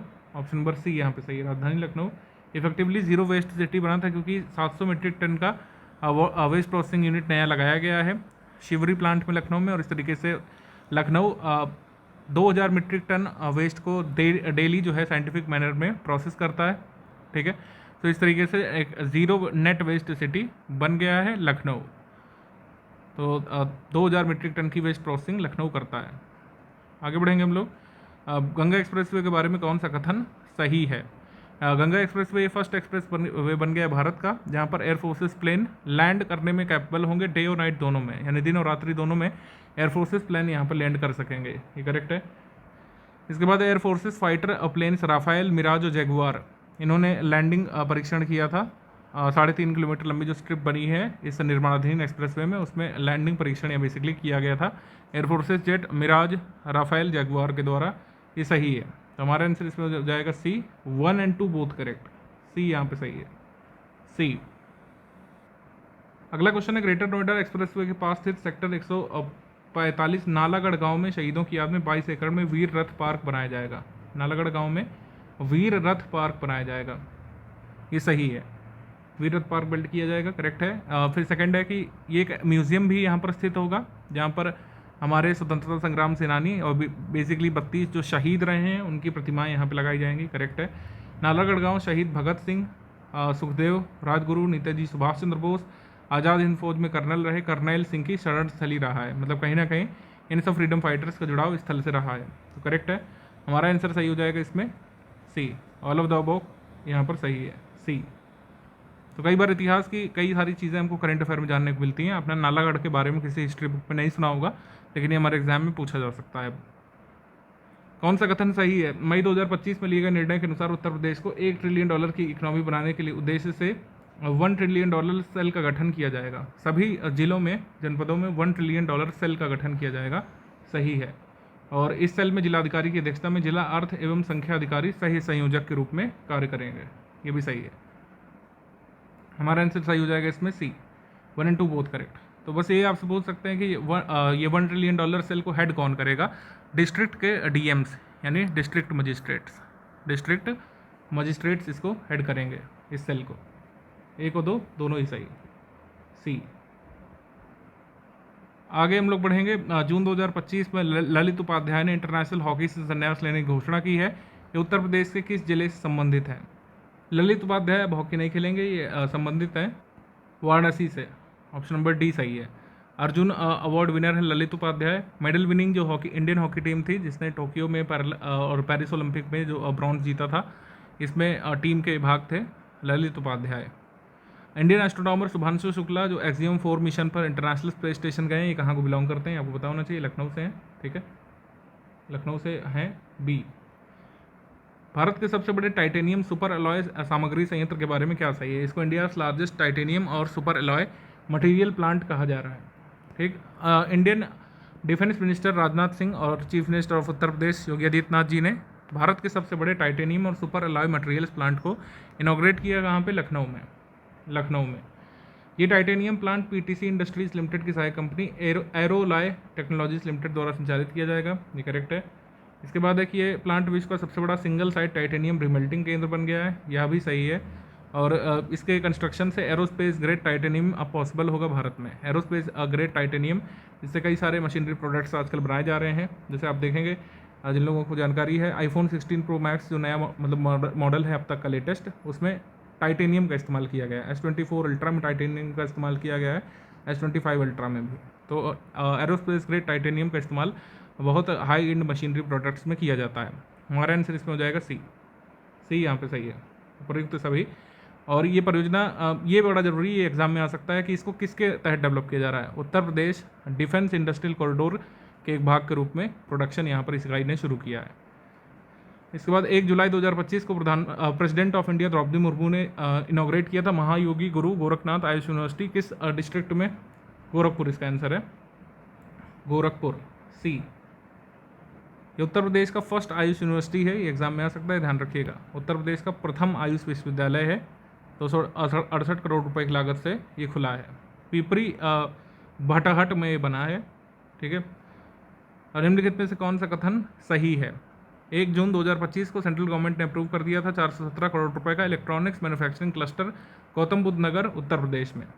करेक्ट है स्टेटमेंट। ये क्लस्टर उपभोक्ता इलेक्ट्रॉनिक्स, वाहन और औद्योगिक इलेक्ट्रॉनिक्स, चिकित्सा उपकरण, कंप्यूटर हार्डवेयर और संचार उपकरण जैसे प्रमुख क्षेत्रों के निर्माण का समर्थन करेगा। तो ये भी सही है, हमारा आंसर यहाँ पर सही हो जाएगा 1 and 2 both correct, C 1 and 2 both correct, 1 और 2 दोनों। इस क्लस्टर को डेवलप किसके द्वारा किया जाएगा? Yamuna expressway industrial development authority के द्वारा। आगे बढ़ेंगे हम लोग। In which district will Uttar Pradesh will build Banke Bihari corridor? Banke Bihari corridor Uttar Pradesh कहाँ बनाएगा? मथुरा में बनाएगा, ऑप्शन नंबर सी यहाँ पे सही है। हाल ही में चर्चा में रहे सलखन जीवाश्म पार्क के संबंध में कौन सा कथन सही है? सोनभद्र जिले के सलखन गांव में इस जीवाश्म पार्क को हाल ही में यूनेस्को की वर्ल्ड हेरिटेज साइट्स की सूची में शामिल करने के लिए टेंटेटिव लिस्ट में शामिल किया गया है। तो टेंटेटिव लिस्ट में शामिल किया गया है सलखन फॉसिल पार्क को। ये 25 हेक्टेयर रीजन में फैला हुआ है, कैमूर रेंज में, और कैमूर वाइल्ड लाइफ सेंचुरी से एडजॉइनिंग है, ये सही है। इसके बाद है कि ये पार्क को ऑफिशियली फॉसिल पार्क डिक्लेयर किया गया था सन 2000 में। ये कथन रॉन्ग हो जाता है यहाँ से, क्योंकि इसको फॉसिल पार्क का दर्जा कब मिला था? 2002 में, ये वर्ष 2002 में ऑफिशियली इसको फॉसिल पार्क डिक्लेयर किया गया था। हमारा आंसर क्या हो जाएगा इसमें? आंसर करेक्ट वाला पूछा है, सही कथन का चयन करना है, तो आंसर हो जाएगा ए 1 and 2 ए 1 and 2 ए। पृथ्वी की उत्पत्ति कैसे हुई, जैवमंडल की उत्पत्ति कैसे हुई, इन सब के बारे में शोध में महत्वपूर्ण भूमिका इसमें पाए गए स्ट्रैटोमेलाइट्स निभा सकते हैं। यहाँ पर इंपॉर्टेंट स्ट्रैटोमेलाइट्स मिले हैं, स्ट्रोमैटोमेलाइट्स बेसिकली, ठीक है। और एंशिएंट साइनोबैक्टीरिया के स्ट्रैटोमेलाइट्स, यहाँ पे स्ट्रोमैटोमेलाइट्स मिले हैं, जहाँ पर हम ये पता लगा सकते हैं कि अर्थ का उद्भव कब हुआ, क्योंकि अभी तक की थ्योरीज क्या कहते हैं कि लाइफ बिगिन कब हुई? 570 मिलियन ईयर्स पहले। लेकिन जो स्ट्रैटोमेलाइट्स मिले हैं या स्ट्रोमैटोमेलाइट्स, ये कितने साल पहले के हैं? 1.4 बिलियन ईयर ओल्ड है, ठीक है। तो यूजफुल इंसाइट यहाँ पर मिल सकती है कि पृथ्वी की उत्पत्ति कब हुई। चूज द फॉलोइंग, इसमें क्या कह रहे हैं कि ये बेबी क्रोकोडाइल्स यहाँ पर छोड़े गए थे इटावा रेंज में और बाह रेंज में, किसमें? चंबल रिवर में, जो कि नेशनल चंबल सेंचुरी का भाग है, ये सही। नेशनल चंबल सेंचुरी आगरा और इटावा डिस्ट्रिक्ट में उत्तर प्रदेश में फैली हुई है। दोनों ही कथन यहाँ पर सही हैं। और चंबल सेंचुरी जो है, नेशनल चंबल सेंचुरी, ये 3 स्टेट में फैली हुई है, उत्तर प्रदेश, राजस्थान और मध्य प्रदेश में। Out of which of the following places in Uttar Pradesh state of art green data centre inaugurated in June 2025? कहाँ पर ग्रीन डेटा सेंटर का उद्घाटन किया गया था, हमसे पूछा है। गाजियाबाद के साहिबाबाद में, गाजियाबाद के साहिबाबाद में ग्रीन डेटा सेंटर का उद्घाटन किया गया था, बी यहाँ पे सही है। इसको इनॉग्रेट किसने किया था? चीफ मिनिस्टर योगी आदित्यनाथ जी ने, और यूनियन मिनिस्टर श्री जितेंद्र सिंह ने साहिबाबाद गाजियाबाद में इसको इनॉग्रेट किया था। साउथ एशिया का regional centre Peru based international potato centre का काम पे सेटअप किया जाएगा। इंटरनेशनल पोटैटो सेंटर जो पेरू में है, ठीक है, इसका रीजनल सेंटर उत्तर प्रदेश में कहाँ पर सेटअप किया जाएगा? आगरा में। आगरा के सिंगड़ा में इसको बनाया जाएगा, आगरा जिले के सिंगड़ा नामक जगह पर साउथ एशिया का regional centre international potato centre का डेवलप किया जाएगा। और इसमें ज़मीन उत्तर प्रदेश की सरकार देगी, और बाकी जो है टोटल कॉस्ट इसमें 171 करोड़ रुपए आएगा। 111 करोड़ रुपए प्रोवाइड किया जाएगा गवर्नमेंट ऑफ इंडिया के द्वारा, 60 करोड़ CIP यानी कि इंटरनेशनल पोटैटो सेंटर के द्वारा। तो ये आगरा में खुलेगा रीजनल सेंटर साउथ एशिया का। उत्तर प्रदेश ने रिसेंटली अनाउंस किया establishment of how many modern rescue centre? Modern rescue centre ये कहाँ कहाँ पे खुलेंगे? ह्यूमन वाइल्ड लाइफ कन्फ्लिक्ट यानी मानव वन्यजीव संघर्ष को रोकने के लिए ये रेस्क्यू सेंटर कहाँ पे खुलेंगे? 4 अत्याधुनिक बचाव केंद्र खोले जाएंगे। एक हस्तिनापुर वन्यजीव अभयारण्य मेरठ में, पीलीभीत टाइगर रिजर्व में, सोहागी बरवा वन्यजीव अभयारण्य महाराजगंज में और रानीपुर वन्यजीव अभयारण्य चित्रकूट में, यहाँ पे खोला जाएगा रेस्क्यू सेंटर। जून 2025 में अपने समृद्ध पकवानों के लिए मशहूर उत्तर प्रदेश के किस नगर को आधिकारिक तौर पर यूनेस्को के क्रिएटिव सिटीज़ नेटवर्क में सिटी ऑफ गैस्ट्रोनॉमी के तौर पर नॉमिनेट किया गया है? यूनेस्को के क्रिएटिव सिटीज़ में शामिल किए जाने के लिए ऑफिशियली भारत के मतलब ये उत्तर प्रदेश के लखनऊ सिटी को नॉमिनेट किया गया है, जो अपने यहाँ के व्यंजनों के लिए प्रसिद्ध है लखनऊ। हालांकि सिर्फ नॉमिनेशन हुआ है, अभी उत्तर प्रदेश का लखनऊ ये ऑफिशियली घोषित नहीं हुआ है। हम उम्मीद करते हैं कि आगे घोषित हो जाए, लेकिन तब तक के लिए याद रखिएगा कि अभी जो सिटी ऑफ गैस्ट्रोनॉमी के रूप में नामित एकमात्र नगर है पूरे देश का वो हैदराबाद है, और अभी लखनऊ को नॉमिनेट किया गया है। वाराणसी जो है यूनेस्को की क्रिएटिव सिटीज़ की लिस्ट में सिटी ऑफ म्यूज़िक के रूप में मान्यता प्राप्त है फिलहाल के लिए, याद रखना है। आगे बढ़ेंगे। In which district of Uttar Pradesh a successful launch of rocket and satellite was done by the joint efforts of ISRO and space and trust tech India limited. Space and trust tech India limited ने इसरो के सहयोग से बाकायदा एक model satellite छोड़ा, एक rocket छोड़ा, और एक सैटेलाइट भी उससे बाहर आया था। 15 किलोग्राम का रॉकेट ये इस कंपनी ने बनाया था। ये 1.1 किलोमीटर ऊपर गया, बाकायदा पेलोड भी इससे बाहर आया, जिसको पैराशूट से नीचे उतारा गया। तो कहाँ पे ये टेस्ट किया गया था? कुशीनगर में। कुशीनगर में उत्तर प्रदेश का पहला रॉकेट लॉन्च किया गया था, कह सकते हैं, कुशीनगर उत्तर प्रदेश में। डी यहाँ पे सही है, डी। उत्तर प्रदेश ने नगर निगमों, नगर पालिकाओं और नगर पंचायतों सहित शहरी स्थानीय निकायों को शहरी विकास विभाग से अनुमोदन प्राप्त किए बिना कितने रुपए तक के बुनियादी संरचना कार्यों को सीधे कराने का अधिकार दे दिया है? तो उत्तर प्रदेश ने अर्बन लोकल बॉडीज़ को थोड़ा सा ढील दिया है कि वो फंड का उपयोग कर सकते हैं। 10 करोड़ रुपए तक का काम बिना शहरी विकास विभाग के अनुमोदन के कराया जा सकता है। पहले ये क्या था कि हायर एक्सपेंडिचर लिमिट्स केवल उसके लिए थी, ड्रेनेज वर्क कराने के लिए, जल निकासी संबंधी कार्य कराने के लिए अनुमोदन की आवश्यकता नहीं पड़ती थी, लेकिन अब 10 करोड़ रुपए तक का काम अर्बन लोकल बॉडीज़ करा सकते हैं बिना अप्रूवल के। आगे बढ़ेंगे। एक पेड़ माँ के नाम campaign national highway authority of India ने जो लॉन्च किया था, ट्री प्लांटेशन ड्राइव, 40,000 ट्री यहाँ पर दिल्ली देहरादून कॉरिडोर पर लगाना है। ये उत्तर प्रदेश में कहाँ से शुरू हुआ था? ये उत्तर प्रदेश में बागपत से शुरू हुआ था। एक पेड़ माँ के नाम 2.0 कैंपेन, डी यहाँ पे सही है, बागपत। आगे बढ़ते हैं हम लोग। निम्नलिखित में से कौन सा सही सुमेलित नहीं है? बिजनौर, मलिन रिवर, ये आपका सही सुमेलित है। देवरिया, ये छोटी गंडक, सही। वाराणसी मथुका रिवर के पास है, ये सही। तो सारे ही सही सुमेलित हैं, कोई भी आपका गलत सुमेलित नहीं है। आंसर हो जाएगा इसमें D. One district one product की तरह एक जिला एक नदी कार्यक्रम स्कीम यहाँ पर शुरू की है उत्तर प्रदेश की सरकार ने। इसका उद्देश्य है जो कई सारी रिवर हैं जो बिल्कुल ख़राब हालत में है। रिवर क्या है? रिवलेट्स हैं, यानी बहुत छोटी छोटी जो स्ट्रीम्स हैं बड़ी रिवर की जो ख़राब हालत में, उनको रिजुवनेट करना उद्देश्य है, D. Uttar Pradesh bread and breakfast नीति 2024 के बारे में क्या सही है? ब्रेड एंड ब्रेकफास्ट नीति बेसिकली लाई गई है टूरिस्ट को सपोर्ट करने के लिए और टूरिज्म प्लेसेस में जिनका घर वगैरह है उनकी इनकम बढ़ाने के लिए। तो पहला कथन यहाँ पर सही है। उसका उद्देश्य राज्य भर में पर्यटन को बढ़ावा देना, सेवा मानकों को बढ़ाना, बेहतर आवास विकल्पों के माध्यम से रोजगार सृजित करना। होम स्टे के तहत अधिकतम 12 बेड की अनुमति होगी, यह करेक्ट है। इस नीति के तहत कोई भी व्यक्ति अपने घरों में से 1 से 6 कमरों तक की इकाई को होम स्टे के रूप में पंजीकृत करा सकता है।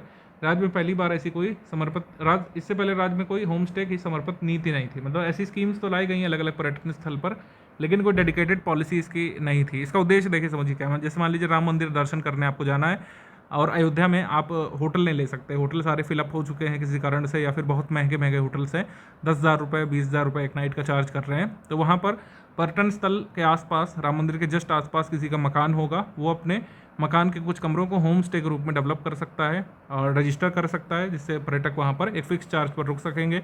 उनको ब्रेकफास्ट भी उपलब्ध कराएगा अगर घर का मालिक, तो वो चार्ज कर सकता है। क्या चार्ज किया जाएगा, ये सब रेगुलेट किया जाएगा पॉलिसी के तहत। सुरक्षा वगैरह भी यात्रियों की इंश्योर की जाएगी। तो इस तरीके से दोहरे फायदे होंगे। जिनका मकान है अयोध्या के पास, मतलब राम मंदिर के पास, उनका तो आय बढ़ी, और जो टूरिस्ट लोग हैं उनको भी सुविधा हो गई कि उनको बहुत महंगा होटल नहीं लेना पड़ा। तो ये home stay bed and breakfast policy यही है दोहरे उद्देश्य के लिए। इसका आंसर सी है, all of the above correct. जून 2025 में निम्न में से किस विश्वविद्यालय द्वारा किए गए सर्वेक्षण में दुधवा टाइगर रिजर्व में 110 से अधिक तितली की नई प्रजातियां दर्ज की गई थी? लखनऊ यूनिवर्सिटी ने जो है शोध किया था कि लगातार बायोडाइवर्सिटी इंप्रूव हो रही है दुधवा टाइगर रिजर्व की और 110 नई तितली की प्रजातियां खोजी गई हैं। उत्तर प्रदेश सरकार ने किस वर्ष तक राज्य को बाल श्रम मुक्त बनाने का लक्ष्य रखा है? तो बाल श्रम मुक्त बनाया जाएगा उत्तर प्रदेश को 2027 तक, 2027 तक बनाया जाएगा। बी यहाँ पे सही है, बी। आगे बढ़ेंगे हम लोग। Choose the correct among these. तो दो कथन हैं। पहला है कि बुलंदशहर में पर्यावरण दिवस 2025 पर जल शक्ति मंत्री CR पाटिल ने नमामि गंगे मिशन के तहत एक विशेष कार्यक्रम का नेतृत्व किया था। ये कथन सही है। अगला है वृक्षारोपण, गंगा संरक्षण, प्राकृतिक कृषि, युवाओं में सहभागिता और पर्यावरण जागरूकता को बढ़ावा दिया जाएगा। तो ये भी सही है। आंसर यहाँ पर सही हो जाएगा सी। 1 and 2 बोथ करेक्ट। 1 और 2 दोनों ही सही हैं। करेक्ट स्टेटमेंट यहाँ पर फाइंड करना है। हाल ही में केंद्रीय मंत्रिमंडल ने उत्तर प्रदेश के जेवर में 3700 करोड़ रुपए की लागत से एक डिस्प्ले ड्राइवर चिप निर्माण इकाई स्थापित करने को सहमति प्रदान कर दी थी। Display driver chip manufacturing unit ये कहाँ पर बनेगा? उत्तर प्रदेश के जेवर में। और ये प्रोजेक्ट ये 6th सेमीकंडक्टर मैन्युफैक्चरिंग यूनिट होगा जो इंडिया सेमीकंडक्टर मिशन के तहत अप्रूव किया गया है। ये सही है। और ये प्रोजेक्ट फॉक्सकॉन और HCL की पार्टनरशिप में डेवलप किया जाएगा। यह कथन भी सही है। आंसर यहाँ पर सही हो जाएगा C. All of the above correct. C, all of the above correct. अब करेक्ट स्टेटमेंट फाइंड करना है। इसमें भी उत्तर प्रदेश राज्य सरकार ने पुलिस बलों में विभिन्न पदों पर पूर्व अग्निवीरों को 25% आरक्षण देने की घोषणा कर दी है। ये स्टेटमेंट रॉन्ग है क्योंकि आरक्षण का जो प्रतिशत है वो 20% है। कितना है? 20% है, अप्रूव किया गया है। और गवर्नमेंट ने 3 साल का एज रिलैक्सेशन भी इनको प्रोवाइड करने का निर्णय लिया है, जो कि सही है। अब वैकेंसी तो आए, पहले आरक्षण तो आपने अनाउंस कर दिया, लेकिन वैकेंसी भी तो निकाली तब तो लाभ मिलेगा। खैर, इसका आंसर यहाँ पर सही हो जाएगा बी। सेकंड ओनली यहाँ पे सही है, केवल 2। आगे उत्तर प्रदेश गवर्नमेंट ने अनाउंस किया है कि एक बचपन डे केयर सेंटर खोला जाएगा। कितने डिस्ट्रिक्ट में खोलेंगे? डिफरेंटली एबल्ड पर्सनस के लिए और जो स्पेशल केयर वाले चाइल्ड होते हैं, ठीक है, उनके लिए 26 अतिरिक्त जिलों में ये खोले जाएंगे। बचपन डे केयर सेंटर 26 अतिरिक्त जिलों में ये खोले जाएंगे और इसका उद्देश्य है कि सभी जिलों में एक एक बचपन डे केयर सेंटर हो। करेंटली ये ऑपरेट कर रहे हैं 25 जिलों में और डिविजनल हेडक्वार्टर्स में 7 एस्पिरेशनल डिस्ट्रिक्ट में बचपन डे केयर सेंटर्स हैं। इनको एक्सटेंड करने का उत्तर प्रदेश का उद्देश्य है कि 25 और जिलों में ये इस्टेब्लिश किए जाएंगे बचपन डे केयर सेंटर्स। आगे बढ़ जाएंगे हम लोग भाई। Uttar Pradesh sustainable aviation fuel manufacturing promotion policy आई है, इसके बारे में बताना है कौन सा कथन सही है। तो पहला है इसमें कि उत्तर प्रदेश जल्द ही Uttar Pradesh sustainable aviation fuel manufacturing promotion policy जारी करेगी, जो पहली dedicated sustainable aviation fuel policy होगी किसी भारतीय राज्य की। ये सही है और ये मेंस के लिए बहुत ज़रूरी हो सकता है क्योंकि मेंस में जो GS 5-6 वाला पेपर है इसमें आ सकता है। The policy aims not only to attract investment but also create significant benefits for the agriculture community in the state. क्योंकि सस्टेनेबल एविएशन फ्यूल किससे बनता है? सस्टेनेबल एविएशन फ्यूल ये रिन्यूएबल सोर्सेज से बनता है, जैसे कि agricultural waste, municipal solid waste और फॉरेस्ट रेसिड्यू से। तो इससे क्या होगा? किसानों को लाभ होगा, अपना रेसिड्यू वो बेच करके पैसे प्राप्त कर सकेंगे। और वहीं दूसरी ओर क्या होगा कि बड़ी बड़ी कंपनियां यहाँ पर सस्टेनेबल एविएशन फ्यूल का मैन्युफैक्चरिंग प्लांट लगाएंगी, तो उत्तर प्रदेश में इन्वेस्टमेंट भी होगा। तो दोहरी नीति मतलब दोहरा उद्देश्य है इस नीति का, न केवल हरित ऊर्जा के प्रति प्रतिबद्धता को मजबूत करना है बल्कि यह सुनिश्चित भी करना है कि किसानों को उनकी आय बढ़ती हुई देखने को मिले। और sustainable aviation fuel sustainable future तो प्रमोट करेगा ही। हमारा आंसर इसमें सही हो जाएगा C. All of the above correct. उपयुक्त सभी सही कथन है इसमें सी। अब करेक्ट स्टेटमेंट यहाँ पर फाइंड करना है माँ की रसोई के नाम मतलब बारे में। माँ की रसोई नंदी सेवा संस्थान ने आर्थिक रूप से कमजोर वर्गों की सहायता के लिए शुरू किया है। नंदी सेवा संस्थान। अब जैसे रोल ऑफ NGOs इन उत्तर प्रदेश, ये GS 5-6 में एक टॉपिक है। उत्तर प्रदेश में क्या NGO काम करते हैं, तो उसमें आप ये मेंशन कर सकते हैं नेक्स्ट पेपर में, ठीक है। नंदी सेवा संस्थान ने आर्थिक रूप से कमजोर वर्गों की सहायता के लिए पहले शुरू की है। मात्र 9 रुपये में लोगों को भोजन मिल सकेगा इसमें, ठीक है, सही। ये रसोई प्रयागराज के स्वरूप रानी अस्पताल में खोली गई है, ये भी सही है। तो आंसर इसमें हो जाएगा C. All of the above correct. All of the above correct. Yogi Adityanath ji ने इसको इनॉग्रेट किया था। नॉर्थ इंडिया की लार्जेस्ट फिल्म सिटी के बारे में बताना क्या सही है? ये प्रपोज कहाँ पे? नोएडा उत्तर प्रदेश में बनना है इसको। और सेक्टर 21 ग्रेटर नोएडा में यमुना एक्सप्रेसवे के अलॉन्ग ये बनेगी फिल्म सिटी, क्योंकि काफ़ी बड़ा एरिया इसको चाहिए। सेकंड स्टेटमेंट है कि 500 एकड़ में पहले कवर करेंगे, तो ये 500 एकड़ सही एरिया नहीं है, ठीक है। उसके बाद है कि फर्स्ट फेज़ में 230 एकड़ जो है कवर किया जाएगा, ये सही है। पहले चरण में 230 एकड़ पर निर्माण शुरू किया जाएगा, तो हमारा आंसर इसमें सही हो जाएगा 1 एंड 3। 1 एंड 3 ओनली यहाँ पे सही है, 1 एंड 3 ओनली। आगे है, उत्तर प्रदेश सरकार ने राष्ट्रीय खाद्य सुरक्षा अधिनियम NFSA 2013 के अंतर्गत लाभार्थी आवंटन के लिए जिलेवार कोटा प्रणाली को खत्म कर दिया है। ये स्पेशल जो कह सकते हैं जिलेवार कोटा सिस्टम सिर्फ उत्तर प्रदेश में चलता था, यानी कि एक कैपिंग होती थी कि पर जिले में कितने बेनिफिशरी हो सकते हैं, ठीक है। अब इस कोटा सिस्टम को एबॉलिश कर दिया उत्तर प्रदेश सरकार ने, ये सही है। पहले कोटा होता था कि एक ज़िले में इतने लोग ही लाभार्थी हो सकते हैं, उससे ज़्यादा नहीं हो सकते, तो कोटा सिस्टम हटा दिया गया है। और वहीं पर नेशनल फूड सिक्योरिटी एक्ट के अंतर्गत पॉपुलेशन बेसिस पर कवर किया जाता है हर स्टेट को, स्टेट की पॉपुलेशन के हिसाब से कोटा फिक्स किया जाता है, जो कि रूरल एरियाज़ में 64.46% होना चाहिए और 78.54% अर्बन एरियाज़ में होना चाहिए। मतलब जनसंख्या अगर कोई भी है, जितनी भी जनसंख्या है किसी भी कह सकते हैं स्टेट में, उसमें कम से कम रूरल आबादी के 64.46% भाग को कवर किया जाए और 78.54% भाग को कवर किया जाए। तो दूसरा कथन भी सही है, हमारा आंसर सही हो जाएगा इसमें C, 1 एंड 2 बोथ करेक्ट। तो उत्तर प्रदेश ने कोटा सिस्टम अबॉलिश कर दिया है, मतलब कोई कैपिंग नहीं होगी कि किस ज़िले में कितने जनसंख्या के लोगों को फूड ग्रेन मिलेंगे। नेशनल फूड सिक्योरिटी एक्ट का कवरेज अप टू 90% तक बुंदेलखंड रीजन में जो है बढ़ा दिया गया है, ये जानकारी दी गई थी। और कवरेज सेवरल एलिजिबल डिस्ट्रिक्ट में ईस्टर्न उत्तर प्रदेश में 85% तक बढ़ा दिया गया है। आगे क्वेश्चन है कि as per the announcement made in June 2025 एक मेमोरियल ग्रेट वॉरियर महाराजा बिजली पासी के नाम पर ये कहाँ पे बनेगा? तो बिजली पासी का स्मारक बनेगा गोरखपुर में, डी यहाँ पे सही है, डी। आगे प्रश्न है, चीफ मिनिस्टर ऑफ उत्तर प्रदेश जो है इन्होंने smart policing award women safety के लिए प्रदान किया था ऑपरेशन जागृति को। ऑपरेशन जागृति आगरा जोन में चलाया गया था वुमेन की सेफ्टी, सेल्फ रिलायंस और रेस्पेक्ट मेंटेन करने के लिए। तो स्मार्ट पुलिसिंग अवार्ड ये ऑपरेशन जागृति को मिला था, ये किसने रन किया था? आगरा जोन ने, आगरा जोन ने। तो पहला कथन यहाँ पे सही है। आगे प्रश्न है, on the occasion of international biodiversity day 22 मई को नेशनल सेमिनार का आयोजन किया गया था इंदिरा गांधी प्रतिष्ठान लखनऊ में, और इसको इनॉग्रेट किया था union environment minister Bhupender Yadav ji ने। सेकंड स्टेटमेंट इनकरेक्ट है क्योंकि इसको भूपेंद्र यादव जी ने नहीं, उत्तर प्रदेश के मुख्यमंत्री योगी आदित्यनाथ जी ने इस सेमिनार को इनॉग्रेट किया था। योगी आदित्यनाथ जी, टाटा ग्रुप ये एग्री कर गया है, एग्रीमेंट इसने साइन किया है to set up global capability centre in Lucknow. Capability centre policy जो उत्तर प्रदेश की आई है उसके तहत ग्लोबल कैपेबिलिटी सेंटर बनाए जाने हैं, तो टाटा ग्रुप जो है ग्लोबल कैपेबिलिटी सेंटर लखनऊ में बनाएगा, ये सही है। हमारा आंसर इसमें सही हो जाएगा डी, डी यहाँ पे सही होगा, केवल 1 और 3, केवल 1 और 3। अगला प्रश्न, उत्तर प्रदेश का 5वां कृषि विश्वविद्यालय महात्मा बुद्ध के नाम पर कुशीनगर जनपद में स्थापित होने जा रहा है, या सही है? सही है। इसके बाद मुख्यमंत्री योगी आदित्यनाथ जी ने बहराइच में महाराजा सुहेलदेव स्मारक का लोकार्पण और महाराजा सुहेलदेव की 40 फीट ऊंची नवीन प्रतिमा का अनावरण किया था, ये सही है। हमारा आंसर सही हो जाएगा इसमें सी, सी सही होगा, 1 एंड 2 बोथ करेक्ट, सी। 1 और 2 दोनों ही सही हैं। महाराजा सुहेलदेव के बारे में ध्यान रखिएगा, श्रावस्ती में इन्होंने थारू और कई सारी जनजातियों को कह सकते हैं थारू, बंजारा, इन सब जातियों के जो सरदार थे उनको यूनाइट करके टर्किश इन्वेडर्स के खिलाफ रेजिस्ट किया था। आक्रांताओं का जो कह सकते हैं आगमन हुआ था, जो टर्किश इन्वेडर्स बेसिकली आए थे, उनके साथ युद्ध लड़ा था महाराजा सुहेलदेव ने। बहराइच के युद्ध के लिए बेसिकली जाने जाते हैं। बहराइच का युद्ध हुआ था 1034 में, जिन्होंने इसमें महाराजा सुहेलदेव ने महमूद गजनी के भतीजे को हराया था बहराइच के युद्ध में। उत्तर प्रदेश के किस स्थान पर उत्तर प्रदेश का चौथा इंटरनेशनल क्रिकेट स्टेडियम प्रस्तावित है? चौथा इंटरनेशनल क्रिकेट स्टेडियम प्रस्तावित है गोरखपुर में। योगी आदित्यनाथ जी का पर्सनल इंटरेस्ट है इसमें कि यहाँ पर एक क्रिकेट स्टेडियम बने, गोरखपुर में बनेगा। 18 मंथ में इसको तैयार किए जाने की बात कही जा रही है।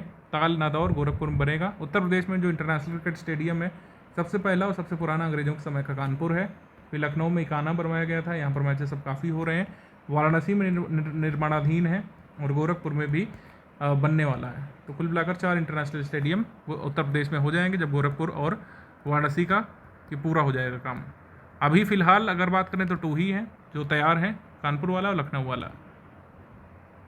मई 2025 में अनाउंस किया गया कि एक नया इंडस्ट्रियल एरिया या टेक्सटाइल पार्क उत्तर प्रदेश में सेटअप किया जाएगा। कहाँ पर? उत्तर प्रदेश में नया टेक्सटाइल पार्क सेटअप किया जाएगा वाराणसी में। ऑप्शन नंबर सी, वाराणसी में सेटअप किया जाएगा, सी। और ये 20 एकड़ में टेक्सटाइल पार्क होगा शाहजहाँपुर वाराणसी के पास, और यूपी सीडा को इसका काम सौंपा गया है लैंड वगैरह इकट्ठा करने का। According to data given in June 2025, Uttar Pradesh की position in terms of purchases from the GM portal, GM portal से परचेज के मामले में उत्तर प्रदेश का क्या स्थान है? पहला है, फर्स्ट है, सी यहाँ पे सही है। पीयूष चावला जिन्होंने रिटायरमेंट अब ले लिया था सभी फॉर्म ऑफ क्रिकेट से, कहाँ से बिलोंग करते हैं? इन्होंने जो है T20 वर्ल्ड कप 2007 में पार्टिसिपेट किया, और ये ODI वर्ल्ड कप 2011 जो हुआ था उसमें भी ये भाग थे टीम का। तो पीयूष चावला जी हैं अलीगढ़ से। कुंभवाणी के बारे में क्या सही है? Akashvani special FM channel Kumbhvani और कुंभ मंगल ध्वनि, इसको इनॉग्रेट किया गया था प्रयागराज से। इसका ब्रॉडकास्ट 10 जनवरी 2025 से 26 फेब 2025 तक हुआ था, यह भी सही है। इसकी फ्रीक्वेंसी जो है 103.5 मेगाहर्ट्ज़ थी। तो ये तीनों कथन यहाँ पर सही है। आंसर हो जाएगा इसमें डी, उपरोक्त सभी।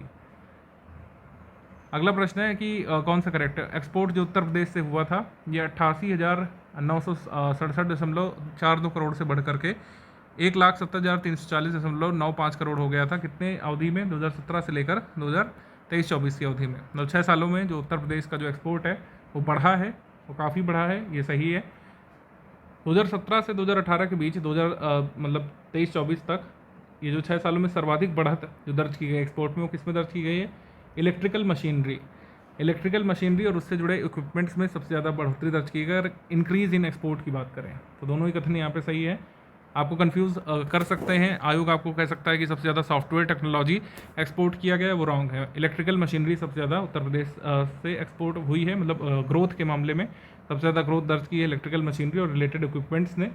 सी यहाँ पे सही है, सी। बाकी कौन से ग्रोथ कह सकते हैं इंडस्ट्री ने क्या ग्रोथ की है वो यहाँ पे लिखी हुई है। एग्जैक्ट नंबर्स नहीं याद रखना है, बस ये ध्यान रख सकते हैं कि कौन कौन से सेक्टर ने ग्रो किया है एक्सपोर्ट के मामले में पिछले 6 सालों में उत्तर प्रदेश में। तो ये मेंस में आप डेटा यूज़ कर सकते हैं, अगर प्री में नहीं तो मेंस में वाला डेटा बिल्कुल यूज़ कर सकते हैं। As per data available till May 2025, which district is not among the top 10 district of Uttar Pradesh in terms of GSDP। Uttar Pradesh में GSDP के मामले में टॉप 10 में कौन सा डिस्ट्रिक्ट नहीं आता है? अयोध्या जो है टॉप 10 का भाग नहीं है अभी भी, डी। आप देखेंगे ये लेटेस्ट डेटा है district domestic products estimates financial year 2023-24 तक के economics and statistics division of planning department of Uttar Pradesh ने तैयार किया है। लेटेस्ट आंकड़ा कुल मिलाकर माना जाएगा 2025-26 तक। गौतम बुद्ध नगर सबसे ज़्यादा कंट्रीब्यूशन करता है स्टेट की GSDP में, फिर जो है लखनऊ का कंट्रीब्यूशन है, फिर गाज़ियाबाद का है, फिर आगरा का है, और कानपुर नगर जो है अपनी प्लेस इंप्रूव करते करते 5th नंबर पर आ चुका है। ठीक है, उत्तर प्रदेश की GSDP में कंट्रीब्यूशन के मामले में 5th पर है कानपुर नगर, प्रयागराज 6th पर है, मेरठ 7th पर, 10वें पर वाराणसी आ गया है। तो मेरे हिसाब से टॉप 10 कोशिश करें कि याद रखें, अदरवाइज टॉप 5 तो इसमें ज़रूर याद आपका होना चाहिए जब तक नया डेटा नहीं आ जाता। और नया डेटा 2-3 साल में आता है जनरली, इतनी जल्दी नहीं आता है। तो यही ध्यान रखिएगा, आप अगले 1-2 साल तक याद रख सकते हैं। ठीक है, और सबसे ज़्यादा ग्रोथ किसने दर्ज किया है? सबसे ज़्यादा ग्रोथ दर्ज किया है महोबा ने, चित्रकूट ने, अमेठी ने, बांदा ने, मैनपुरी ने, सुल्तानपुर ने, बदायूं ने सबसे ज़्यादा ग्रोथ दर्ज किया है, याद रख सकते हैं। आगे, which of the following district of Uttar Pradesh ranks first in terms of providing free education to children of poor and deprived section of in private school. गरीब और वंचित तबके के बच्चों को निजी विश्वविद्यालयों में फ्री में एडमिशन दिलाने के मामले में कौन सा जिला यहाँ पे टॉप पर रहा है? ये रहा है बस्ती, ए यहाँ पे सही है, बस्ती। गोरखपुर लिंक एक्सप्रेसवे के संबंध में कौन सा कथन सही है? योगी आदित्यनाथ जी ने 20 जून 2025 को गोरखपुर लिंक एक्सप्रेसवे का उद्घाटन किया था, यह सही है। और इस एक्सप्रेसवे की लंबाई होगी 91.35 किलोमीटर, से कनेक्ट करेगा गोरखपुर को आजमगढ़ से, ये भी सही है। आंसर इसमें सही हो जाएगा सी, 1 and 2 बोथ करेक्ट। अब बताना है कि in how many districts of Uttar Pradesh the construction of state of art CM composite school has been started. जून 2025 तक उत्तर प्रदेश के कितने जिलों में अत्याधुनिक मुख्यमंत्री कंपोजिट स्कूलों का निर्माण शुरू हो गया है? तो CM कंपोजिट स्कूल का निर्माण शुरू हो गया है 39 स्कूल्स में, 39 स्कूल्स में। सी यहाँ पे सही है, सी। कंपोजिट स्कूल में प्री प्राइमरी से लेकर कक्षा 12 तक की शिक्षा एक ही परिसर पर उपलब्ध कराने की बात की जा रही है। हर जिले में एक ऐसा स्कूल स्थापित करना चाहते हैं कंपोजिट स्कूल, और उसकी देखा देखी 150 ऐसे मॉडल स्कूल हर जिले में तैयार करने का इनका लक्ष्य है। 30 करोड़ रुपए प्रत्येक स्कूल पर खर्च किए जाएंगे और उनको और जो डिजिटल सिस्टम्स हैं जैसे लाइब्रेरीज, स्मार्ट क्लासरूम, लेबोरेटरीज, इन सब से लैस किया जाएगा। कुछ महत्वपूर्ण तथ्य हमने इस बार ऐड किए हैं आर पेपर के लिए। आप जो है इसको एक्सेस कर लीजिएगा, PDF जिनको मिलेगी हमारे पेड ग्रुप मेंबर्स को, इनको ये कुछ महत्वपूर्ण तथ्य जो वैसे तो हम लोग करा चुके हैं, लेकिन उत्तर प्रदेश की ऑफिशियल वेबसाइट से, मैगजीन्स और जो भी पब्लिकेशन होता है उससे हमने छान कर कुछ स्पेशल तथ्य यहाँ पे रखे हैं। तो ये आप पढ़ लीजिएगा उत्तर प्रदेश की जून 2025 की PDF में से। Uttar Pradesh special current affair जुलाई मंथ 2025 का हम लोग डिस्कस करेंगे बाइलिंगुअल फॉर्मेट में। एग्रीमेंट सेक्शन पहला सेक्शन रहेगा। 16 जुलाई 2025 को समझौता किया गया उत्तर प्रदेश शासन के द्वारा UNDP के साथ, UNDP की भारत शाखा के साथ इन्होंने समझौता किया है। MOU की विशेषताएं क्या है? डिजास्टर मैनेजमेंट को उत्तर प्रदेश में इंप्रूव करना कुल मिलाकर लक्ष्य है। डिजास्टर मैनेजमेंट और डिजास्टर मैनेजमेंट फैसिलिटीज को, development of district disaster plan in 75 district है, जितने भी 75 डिस्ट्रिक्ट हैं उत्तर प्रदेश के, उसमें डिजास्टर मैनेजमेंट प्लान बनाएगी उत्तर प्रदेश सरकार। UNDP का इसमें सहयोग प्राप्त करेगी। यूनाइटेड नेशन डेवलपमेंट प्रोग्राम का सहयोग प्राप्त करेंगे। रिस्क और वल्नरेबिलिटी असेसमेंट होगा। 20 मेजर सिटीज़ में अर्बन डिजास्टर मैनेजमेंट प्लान्स बनाए जाएंगे। ट्रेनिंग वर्कशॉप होंगी। ICT टूल्स डेवलप किए जाएंगे। प्रोजेक्ट मैनेजमेंट यूनिट्स, कुल मिलाकर स्टेट डिजास्टर मैनेजमेंट और स्टेट डिजास्टर इंफॉर्मेशन सिस्टम को मजबूत करना और उसको और अच्छा बनाना लक्ष्य है इस एग्रीमेंट का। ये मेजर एग्रीमेंट है जुलाई मंथ का। अब आ जाते हैं अपॉइंटमेंट में। साबी खान के बारे में आपने न्यूज़ पढ़ी होगी जो लोग टेक न्यूज़ फॉलो करते हैं। एप्पल INC के चीफ ऑपरेटिंग ऑफिसर घोषित हुए हैं। चीफ ऑपरेटिंग ऑफिसर आगे चल करके कई बार CEO भी बनते हैं एप्पल में। तो सबी खान जो है, इनके रूट्स कहाँ पे? मुरादाबाद में। मुरादाबाद से ये संबंधित हैं। हालांकि ये भारत के नागरिक नहीं है, लेकिन इनके रूट्स मुरादाबाद से जुड़े हैं, यानी इनके माता पिता और इनका खानदान मुरादाबाद उत्तर प्रदेश संबद्ध है। ठीक है, तो ये एग्जाम में आया था और न्यूज़पेपर में चर्चा हुई थी, तो इस वजह से हमने इसको लिया है। अब अवार्ड्स एंड ऑनर्स पे आ जाते हैं हम लोग। अवार्ड्स एंड ऑनर्स में सबसे महत्वपूर्ण अवार्ड होता है पूरे वर्ष का स्वच्छ सर्वेक्षण। स्वच्छ सर्वेक्षण के बारे में एग्जाम में पूछे जाने की संभावना हमेशा बनी रहती है। इस बार काफ़ी सारे अवार्ड्स हैं उत्तर प्रदेश को मिले हैं। जैसे 3 से 10 लाख जनसंख्या श्रेणी में उत्तर प्रदेश का शीर्ष नगर नोएडा उत्तर प्रदेश। 10 लाख से अधिक जनसंख्या वाली श्रेणी में उत्तर प्रदेश का जो लखनऊ है, ये 3rd प्लेस पर आया है। ठीक है, लखनऊ का आया है 3rd प्लेस पर। प्रथम पर अहमदाबाद और 2nd पर भोपाल मध्य प्रदेश, 3rd पर लखनऊ उत्तर प्रदेश है। ये इंपॉर्टेंट है। लखनऊ को एक और अवार्ड मिला है गार्बेज फ्री सिटीज़ की रेटिंग जो है, गार्बेज फ्री रेटिंग 7 स्टार कचरा मुक्त शहर के रूप में, गार्बेज फ्री सिटीज़ के रूप में 7 स्टार रेटिंग प्राप्त हुई है। गोरखपुर को 5 स्टार अपशिष्ट मुक्त शहर की रेटिंग प्राप्त हुई, गार्बेज फ्री सिटी की रेटिंग। और आगरा के साथ emerging clean city of Uttar प्रदेश का खिताब मिला है। तो emerging clean city of Uttar प्रदेश कौन से हैं? गोरखपुर और आगरा। गोरखपुर को सफाई मित्र सुरक्षा चैलेंज में 3रा स्थान मिला है। 3रा स्थान 3 से 10 लाख आबादी वाली श्रेणी में 4था स्थान मिला है। प्रयागराज को क्लीनेस्ट गंगा टाउन का पुरस्कार मिला है। सर्वाधिक स्वच्छ गंगा किनारे स्थित शहर का पुरस्कार मिला है प्रयाग को। और स्वच्छ महाकुंभ आयोजित करने के लिए ये मान्यता मिली है प्रयागराज उत्तर प्रदेश को महाकुंभ 2025 के दौरान अपशिष्ट प्रबंधन के लिए। इस बार अवार्ड्स में कैटेगरीज हैं, आपको बताया। तो मिनिस्टीरियल अवार्ड्स में उत्तर प्रदेश का प्रॉमिसिंग स्वच्छ शहर किसको चुना गया है? आगरा को। अन्य महत्वपूर्ण तथ्य क्या है? 10 लाख से अधिक जनसंख्या श्रेणी में उत्तर प्रदेश के 7 शहर टॉप 20 में शामिल हैं। वो कौन कौन से हैं? लखनऊ, आगरा, गोरखपुर, कानपुर, गाजियाबाद, प्रयाग और नोएडा। मुरादाबाद ने 3 से 10 लाख आबादी वर्ग में पूरे देश में 10वां स्थान प्राप्त किया है, 10th प्लेस पर है। बिजनौर और शमशाबाद शहर सहित 16 शहरों को वाटर प्लस सिटी का दर्जा दिया गया है। उत्तर प्रदेश के 17 नगर निगमों में से 13 को वाटर प्लस का दर्जा प्राप्त हुआ है, जो पिछले साल की तुलना में ज़्यादा है। उत्तर प्रदेश के 83 ULBs जो हैं पिछले वर्ष की तुलना में अपने रैंकिंग में सुधार करें। और ODF++ की रेटिंग किसको मिली? कितने ULBs को मिली है? 337। अर्बन लोकल बॉडीज़ को ODF++ की रेटिंग मिली उत्तर प्रदेश में। ठीक है, तो ये सब कुछ महत्वपूर्ण अचीवमेंट्स हो गए उत्तर प्रदेश की। वही यहाँ पर गिवन है आपका इंग्लिश मीडियम में, इसको देख लीजिएगा। ये सारे मैं इस वजह से बता रहा हूँ क्योंकि इससे बहुत क्वेश्चन उत्तर प्रदेश के करंट अफेयर के रूप में पूछे जा सकते हैं आपके एग्जाम में। ये सभी फैक्ट देखिएगा, इसको अच्छे से देख लीजिएगा, इसको स्टार मार्क कर लीजिएगा। आपके एग्जाम में इससे क्वेश्चन पूछे जाने की संभावना रहेगी ही रहेगी। जैसे एग्जाम में आ सकता है कि उत्तर प्रदेश के इमर्जिंग क्लीन सिटीज़ के दर्जा पाने वाले 2 नगर कौन कौन से थे? एक गोरखपुर है और दूसरा है आगरा, गोरखपुर आगरा। डिफेंस सेक्शन की बात करें तो मिलिट्री एक्सरसाइज प्रचंड प्रहार, ये कहाँ पे हुई थी? मेरठ में। Kharga corps field training area Meerut Uttar Pradesh में ये हुई थी। मेरठ में जुलाई 2025 में इंडियन आर्मी की राम डिवीजन ने कंडक्ट किया था मिलिट्री एक्सरसाइज, जिसका नाम है प्रचंड शक्ति। प्रचंड शक्ति स्कीम्स कैंपेन के बारे में बात करेंगे तो लर्निंग बाय डूइंग कार्यक्रम ये शिक्षा विभाग ने शुरू किया उत्तर प्रदेश सरकार ने 10 जुलाई को। मतलब राज्य भर के सरकारी स्कूलों में इसको लागू किया गया है और शिक्षा को नए सिरे से परिभाषित करने के लिए लर्निंग बाय डूइंग ये फॉर्मूला लागू किया गया। राष्ट्रीय शिक्षा नीति कार्यक्रमों के अनुरूप है, जहां पर लर्निंग बाय डूइंग पर ध्यान केंद्रित किए जाने की बात कही गई थी।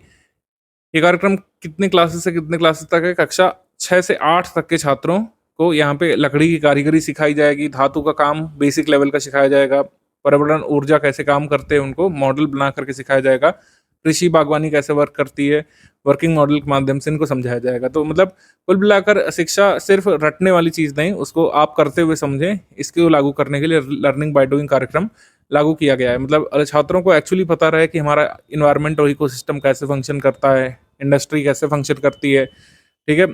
इसके लिए सिर्फ बच्चों ही नहीं, जो शिक्षक हैं उनको भी जो है बहुकौशल प्रशिक्षण प्रदान किया जाएगा, ठीक है। ये SCERT यानी राज्य शैक्षिक अनुसंधान और प्रशिक्षण परिषद द्वारा अनुमोदित एक कार्यक्रम है, SCERT। इसमें यूनिसेफ और विज्ञान आश्रम नामक संस्था का सहयोग प्राप्त करके टीचरों को स्किल किया जाएगा। टीचिंग मैनुअल में ये सब काम शामिल किए जाएंगे, जिससे टीचर बच्चों को क्लासरूम में सिखाएं।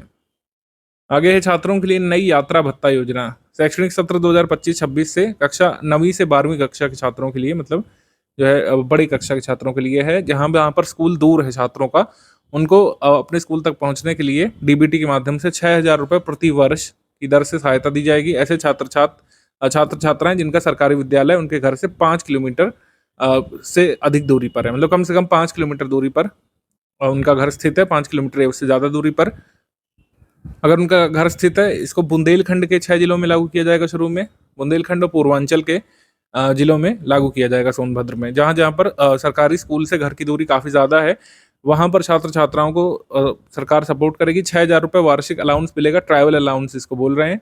इससे छात्र छात्राओं को दिक्कत ना हो अपने स्कूल पहुंचने में, किराया खर्च करके भी स्कूल जरूर पहुंचे। तो अगर उनका घर कम से कम 5 किलोमीटर दूर है अपने स्कूल से, अपने सरकारी स्कूल से, तो उनको डायरेक्ट बेनिफिट ट्रांसफर के माध्यम से लाभ दिया जाएगा। अभी कहाँ पे इम्प्लीमेंट किया जा रहा है? पूरे उत्तर प्रदेश में नहीं, बुंदेलखंड के 6 जिलों में और पूर्वांचल के सोनभद्र में इसको लागू किया जाएगा।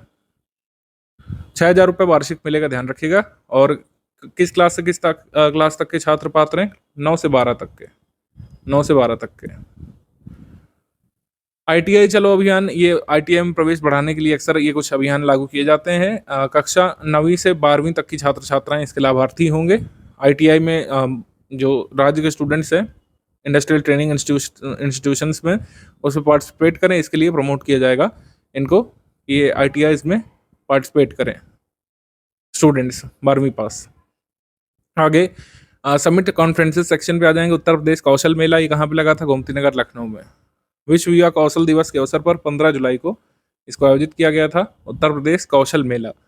देश भर से ITI, ITOT, कौशल विकास निगम के ट्रेनीज और स्टार्टअप मॉडल्स की प्रदर्शनी यहाँ पे आयोजित की गई थी। प्रमुख कार्यक्रम इनिशिएटिव का टाटा टेक्नोलॉजीज के सहयोग से 5 स्किल रथ रवाना किए गए थे। ये रथ उत्तर प्रदेश के 75 जिलों में जाएंगे और युवाओं को कौशल विकास योजनाओं के बारे में, उत्तर प्रदेश की एग्जिस्टिंग योजनाएं जो हैं, ITI पाठ्यक्रमों के बारे में, रोजगार विकल्पों के बारे में प्रशिक्षित करेंगे और बताएंगे कि क्या फंडिंग वगैरह भी, मतलब क्या लोन वगैरह मिल सकता है ऐसे उत्तर प्रदेश के इनिशिएटिव्स के अंतर्गत, जिससे लोग अपना व्यापार भी शुरू कर सकते हैं स्किल बेस्ड। युवा आध्यात्मिक शिखर सम्मेलन, यूथ स्पिरिचुअल समिट के बारे में बात करें, इसका आयोजन हुआ था रुद्राक्ष कन्वेंशन सेंटर वाराणसी में। इसका कुल मिलाकर उद्देश्य था नशा मुक्ति युवा विषय पर आधारित अभियान को लॉन्च करना, और इसीलिए यहाँ पर जो लोग शामिल हुए थे उन्होंने काशी घोषणा पत्र को अंगीकार किया। नशा मुक्ति पर केंद्रित काशी डिक्लेरेशन की बौद्धिक और नैतिक नींव यहाँ पे रखी गई थी। ये नशा मुक्त युवा विकसित भारत यूथ स्पिरिचुअल समिट का आयोजन किया गया था। जो ड्रग अब्यूज है, नशे के दुष्परिणाम है, उसके बारे में बताया गया था। ड्रग ट्रैफिकिंग कैसे होती है, सप्लाई चेन्स कैसे काम करती हैं, और बच्चों का कैसे इसमें शोषण किया जाता है।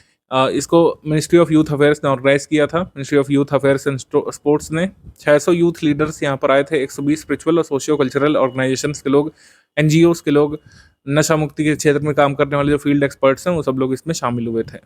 तो काशी डिक्लेरेशन किससे संबंधित है अगर आपसे पूछेंगे, युवा शिखर सम्मेलन में जो काशी डिक्लेरेशन अपनाया गया था वो किसके लिए था? नशा मुक्ति विरोध के रूप में। नशा मुक्ति विरोध से मतलब नशा मुक्ति संबंधित है, ड्रग्स के खिलाफ है। कार्यस्थल और सार्वजनिक स्थानों पर महिला सुरक्षा पर राष्ट्रीय संगोष्ठी का आयोजन लखनऊ यूनिवर्सिटी ने किया था। लखनऊ यूनिवर्सिटी ने विमेन सेफ्टी पर नेशनल सिंपोजियम अनाउंस किया गया था, या फिर कह सकते हैं ऑर्गेनाइज किया गया था नेशनल ह्यूमन राइट्स कमीशन के द्वारा in collaboration with Lucknow university. 26 जुलाई को इसको आयोजित किया गया था। पवित्र जल विनिमय कार्यक्रम वाराणसी में आयोजित किया गया था। ये अगेन जो काशी तमिल संगमम है उसी के भाग के रूप में आयोजित किया गया था। चीफ मिनिस्टर योगी आदित्यनाथ जी ने लॉन्च किया था होली वाटर एक्सचेंज प्रोग्राम, या फिर जो है पवित्र जल विनिमय कार्यक्रम। इसके अंतर्गत काशी विश्वनाथ मंदिर से श्री रामेश्वरम ज्योतिर्लिंग के बीच पवित्र जल विनिमय किया गया था, यानी एक दूसरे का जल मिलाया गया था। तो जैसे इसमें जल मिलाया गया दो प्रमुख तीर्थों का, वैसे ही यहाँ पे काशी तमिल संगमम की भावना है कि जो यहाँ का कल्चर है, काशी का वाराणसी कल्चर है और जो तमिल कल्चर है उसका मिक्सचर करना है, उसका उससे एक घनिष्ठ सांस्कृतिक संबंध तैयार करना है। ठीक, एक भारत श्रेष्ठ भारत की भावना के अनुरूप है ये। और इस विनिमय के अंतर्गत कलशों से भरा गया पवित्र जल और रेत सामग्री शामिल थी। जो प्रयाग के त्रिवेणी संगम का पवित्र जल जिसमें था रेत, और रामेश्वरम कोड़ी तीर्थम का पवित्र जल शामिल है, इसको एक्सचेंज किया गया था। तो होली वाटर एक्सचेंज प्रोग्राम ये काशी तमिल संगमम के एक भाग के रूप में आयोजित किया गया था। अब तक 3 काशी तमिल संगमम हो चुके हैं, आपको पता होना चाहिए। इसकी सब डिटेल हम देते हैं। अटल भूजल योजना की 8वीं राष्ट्रीय स्तर की संचालित समिति की बैठक हुई थी। तो आपको अटल भूजल योजना के बारे में पता होना चाहिए। अटल भूजल के बारे में अक्सर क्वेश्चन आरएस पेपर में आता रहता है। इसको लॉन्च किया गया था 25 दिसंबर 2019 को। अटल भूजल योजना को लॉन्च किया गया था और ये करीब 8562 ग्राम पंचायतों में 80 डिस्ट्रिक्ट में और कुल मिलाकर 7 स्टेट्स में लागू की जा रही है। और उत्तर प्रदेश भी एक बेनिफिशियरी है अटल भूजल योजना का। गुजरात, हरियाणा, कर्नाटक, मध्य प्रदेश, महाराष्ट्र, राजस्थान और उत्तर प्रदेश में इसको लागू किया जा रहा है अटल भूजल योजना को, ये पता होना चाहिए आपको। उत्तर प्रदेश आम महोत्सव का आयोजन लखनऊ में किया गया था। लखनऊ में होता है जनरली, अवध शिल्पग्राम में ही। इसका उद्घाटन मुख्यमंत्री जी ने किया था। आम की 800 से अधिक प्रजातियों का प्रदर्शन यहाँ पे किया गया था। 5 से 12 साल के बच्चों की आम खाने की एक फन इवेंट, एक कॉम्पिटिशन भी आयोजित किया गया था, मैंगो ईटिंग कॉम्पिटिशन। आगे भारत में पशु नस्लों का विकास विषय पर कार्यशाला का आयोजन किया गया था। Artificial insemination training institute Gorakhpur में इनॉग्रेट किया गया है। 3 प्रोजेक्ट यूपी में और खोले जाएंगे, अमेठी, बरेली और मथुरा में। तो गोरखपुर में कृत्रिम गर्भाधान प्रशिक्षण संस्थान की स्थापना की गई है। ये आगे तक हमको याद रखना पड़ेगा कि कृत्रिम गर्भाधान प्रशिक्षण संस्थान कहाँ पे स्थित है, उत्तर प्रदेश में, गोरखपुर में। आर्टिफिशियल इंसेमिनेशन ट्रेनिंग इंस्टीट्यूट कहाँ पे लोकेटेड है, गोरखपुर में। ये हमको लर्न करना पड़ेगा। आगे है सीएम युवा कॉन्क्लेव एंड एक्सपो। सीएम युवा कॉन्क्लेव एक्सपो, इसका आयोजन किया गया था लखनऊ में ही, लखनऊ में। तो प्रतिष्ठित फ्रेंचाइजी ब्रांड्स, मशीनरी आपूर्तिकर्ता और बिजनेस ऑन व्हील्स मॉडल की भव्य प्रदर्शनी आयोजित की गई थी। एमएसएमई डिपार्टमेंट के साथ उत्तर प्रदेश राज्य ग्रामीण आजीविका मिशन, यूपी नीडा, जो मतलब रिन्यूएबल एनर्जी के लिए हमारी एजेंसी उत्तर प्रदेश में, कौशल विकास मिशन, 14 शैक्षणिक तकनीकी संस्थानों ने आपस में एमओयू किए। इसके अलावा machinery suppliers portal UP mart का भी उद्घाटन किया गया है, यूपी मार्ट। इसका उद्देश्य पूंजी की कमी दूर कर युवाओं के जीवन में परिवर्तन लाना है। जो लोग भी अपना व्यापार उत्तर प्रदेश में शुरू करना चाहते हैं उनको सीड फंडिंग की कमी ना हो, ये इंश्योर करना इसका लक्ष्य है युवा कॉन्क्लेव का, एक्सपो का। स्पोर्ट्स में आ जाते हैं। अस्मिता भारोत्तोलन लीग। अस्मिता वेट लिफ्टिंग लीग का आयोजन कहाँ पे हुआ था? जुलाई में। सिंपली पूछ सकते हैं। वेन्यू इंपॉर्टेंट होता है स्पोर्ट्स इवेंट्स में, तो गाजियाबाद के मोदी नगर में आयोजित किया गया था। गाजियाबाद के मोदी नगर में इसको आयोजित किया गया था weight lifting competition. 42 women players ने पार्टिसिपेट किया था 8 डिफरेंट वेट लिफ्टिंग कैटेगरी में। 2 दिन का ये इवेंट हुआ था। अस्मिता लीग 2021 से आयोजित की जा रही है और ये अलग अलग स्पोर्ट्स इवेंट्स के रूप में होती है। इसमें केवल विमेन पार्टिसिपेट करती हैं, विमेन एथलीट पार्टिसिपेट करते हैं अस्मिता लीग में। ठीक, खेलो इंडिया मिशन के अंतर्गत इसको अलग अलग जगहों पर लागू किया जाता है। World police and fire games. World police fire games में देश भर के विभिन्न प्रतिभागी गए थे। हमारे जो लोग हैं 588 समथिंग मेडल जीत करके आए हैं। उत्तर प्रदेश के जो पुलिस वाले हैं उन्होंने कितने मेडल जीते थे? तो देश के लिए कुल 95 मेडल उत्तर प्रदेश ने जीते हैं पुलिस एंड फायर गेम्स में। इसमें 45 स्वर्ण हैं, 34 सिल्वर हैं, 16 ब्रॉन्ज हैं। उत्तर प्रदेश पुलिस की तरफ से 4 पदक कांस्टेबल आर्यन चौधरी ने जीते थे। इसके अलावा जो आरक्षी हैं, ममता पाल ने 5 किलोमीटर क्रॉस कंट्री रेस में उत्कृष्ट प्रदर्शन करते हुए इंडिविजुअल इवेंट में और टीम इवेंट में कुल 2 स्वर्ण जीते, एक स्वर्ण जीता कुल मिला करके। ठीक है, तो ये ध्यान रखिएगा। World police and fire games, Uttar Pradesh senior कुश्ती प्रतियोगिता, इसका आयोजन गोरखपुर में हुआ था और इसमें यूपी केसरी का अवार्ड जॉन्टी भाटी को मिला था, यूपी कुमार का अवार्ड सौरभ को गोरखपुर से, और यूपी वीर अभिमन्यु का अवार्ड मोनू को मिला था गोंडा से। लोकल लेवल कंपटीशन भी आजकल पूछे जाने लग रहे हैं, कोई ताजुब वाली बात नहीं रहेगी, ये एग्जाम में आ जाए। ठीक है, दायरा आपको बढ़ाना है, करंट अफेयर अब बहुत ग्रास रूट लेवल तक पूछा जा रहा है। World economic employment index, women economic employment index, माफ कीजिए, women economic employment index planning department Uttar Pradesh की तरफ से आया है। उत्तर प्रदेश के विभिन्न जिलों का श्रेणीवार वर्गीकरण किया गया है। विमेन को मतलब महिला सशक्तिकरण के मामले में जिलों को रैंक दी गई कुल मिला करके। तो इसमें चैंपियन श्रेणी बनाई गई है। चैंपियन श्रेणी में लखनऊ, कानपुर नगर, वाराणसी, झांसी, गौतम बुद्ध नगर, अयोध्या, सोनभद्र जैसे जिले शामिल हैं। वहीं लीडर कैटेगरी में मुरादाबाद, बाराबंकी, बरेली, प्रतापगढ़ जैसे जिले शामिल हैं। प्रतियोगी श्रेणी में गाजीपुर, मुजफ्फरनगर, जालौन, बुलंदशहर जैसे जिले, और एस्पिरेशनल डिस्ट्रिक्ट जहाँ पर वुमेन कह सकते हैं एम्पावरमेंट कम अच्छा है, वो हैं बागपत, चंदौली, बदायूं, सीतापुर, सिद्धार्थनगर, बलरामपुर, संभल और श्रावस्ती। मेरे हिसाब से आपको प्रत्येक जिले याद रखने की जरूरत नहीं है, लेकिन इसमें कैटेगरी पूछ सकते हैं। कौन कौन सी कैटेगरी है इसमें वुमेन इकोनॉमिक एम्पावरमेंट इंडेक्स में? वुमेन इकोनॉमिक एम्पावरमेंट के मामले में चैंपियन श्रेणी बनाई गई थी, लीडर श्रेणी, कॉम्पिटिटिव श्रेणी और आकांक्षी यानी एस्पिरेशनल श्रेणी। और इसमें किन पैरामीटर्स पर विचार किया गया था? 5 पैरामीटर्स पर, कि वुमेन्स को उद्यमिता मिल रहा है कि नहीं, रोजगार के अवसर हैं कि नहीं, शिक्षा और कौशल विकास के अवसर है कि नहीं, आजीविका के अवसर, सुरक्षा और परिवहन अवसंरचना नगरों में अवेलेबल है कि नहीं। इस इंडेक्स में ये भी हाईलाइट किया गया था कि 2017-18 की तुलना में 2023-24 तक वुमेन का लेबर पार्टिसिपेशन उत्तर प्रदेश में बढ़ा है, 14% से लेकर 36% हो गया है। और ये आप मेंस की आंसर राइटिंग में भी शामिल कर सकते हैं, जहाँ पर जेंडर डिस्पैरिटी वगैरह दिखाने की बात की जाएगी, उसमें डेटा को आप यूज भी कर सकते हैं। एमसीक्यू सेक्शन पे आ जाएंगे अब। हमारा पहला एमसीक्यू है, 3 जुलाई को विश्व पशु स्वास्थ्य संगठन ने उत्तर प्रदेश के मेरठ स्थित रीमाउंट वेटरनरी कॉर्प्स सेंटर और कॉलेज में स्थापित भारत के पहले अश्व रोग मुक्त compartment, equine disease free compartment को आधिकारिक रूप से मान्यता प्रदान कर दी है। ठीक है, तो India first equine disease free compartment ये कहाँ पे स्थित है?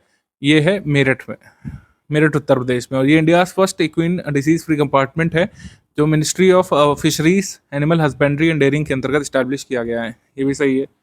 हमारा आंसर क्या हो जाएगा? Both 1 and 2 correct. सी यहाँ पे सही है, 1 और 2 दोनों ही सही हैं। राज्य महिला आयोग के एक आदेश के पश्चात उत्तर प्रदेश के निम्नलिखित में से किस नगर में जुलाई 2025 से ऑटो, ई रिक्शा और कैब पर ड्राइवर को अपना नाम, आधार नंबर और मोबाइल मेंशन करना पड़ेगा? तो ये व्यवस्था शुरू की गई है लखनऊ में, राजधानी में। ये कहा गया है घटनाएं लगातार हो रही हैं कैब ड्राइवर्स, ई रिक्शा चालकों से संबंध, तो इसको रोकने के लिए कैब ड्राइवर्स को, ई रिक्शा चालकों को, ऑटो चालकों को अपनी डिटेल्स ये मेंशन करनी पड़ेगी। ऑपरेशन कन्विक्शन के बारे में कौन सही है? ऑपरेशन कन्विक्शन को जुलाई 2023 में लॉन्च किया गया था, ये करेक्ट है। ऑपरेशन कन्विक्शन, इसका लक्ष्य था अभियुक्तों की त्वरित दोष सिद्धि सुनिश्चित करना। मतलब जैसे उत्तर प्रदेश पुलिस किसी को भी कैप्चर करती है, कोर्ट में पेश करती है, तो कन्विक्शन उसका सुनिश्चित करना, खासकर सीरियस क्राइम्स में, पॉक्सो वगैरह में चार्जशीट वगैरह कई बार काफ़ी लेट हो जाया करती है, जिससे कई बार दोषी छूट भी जाते हैं। तो ये ऑपरेशन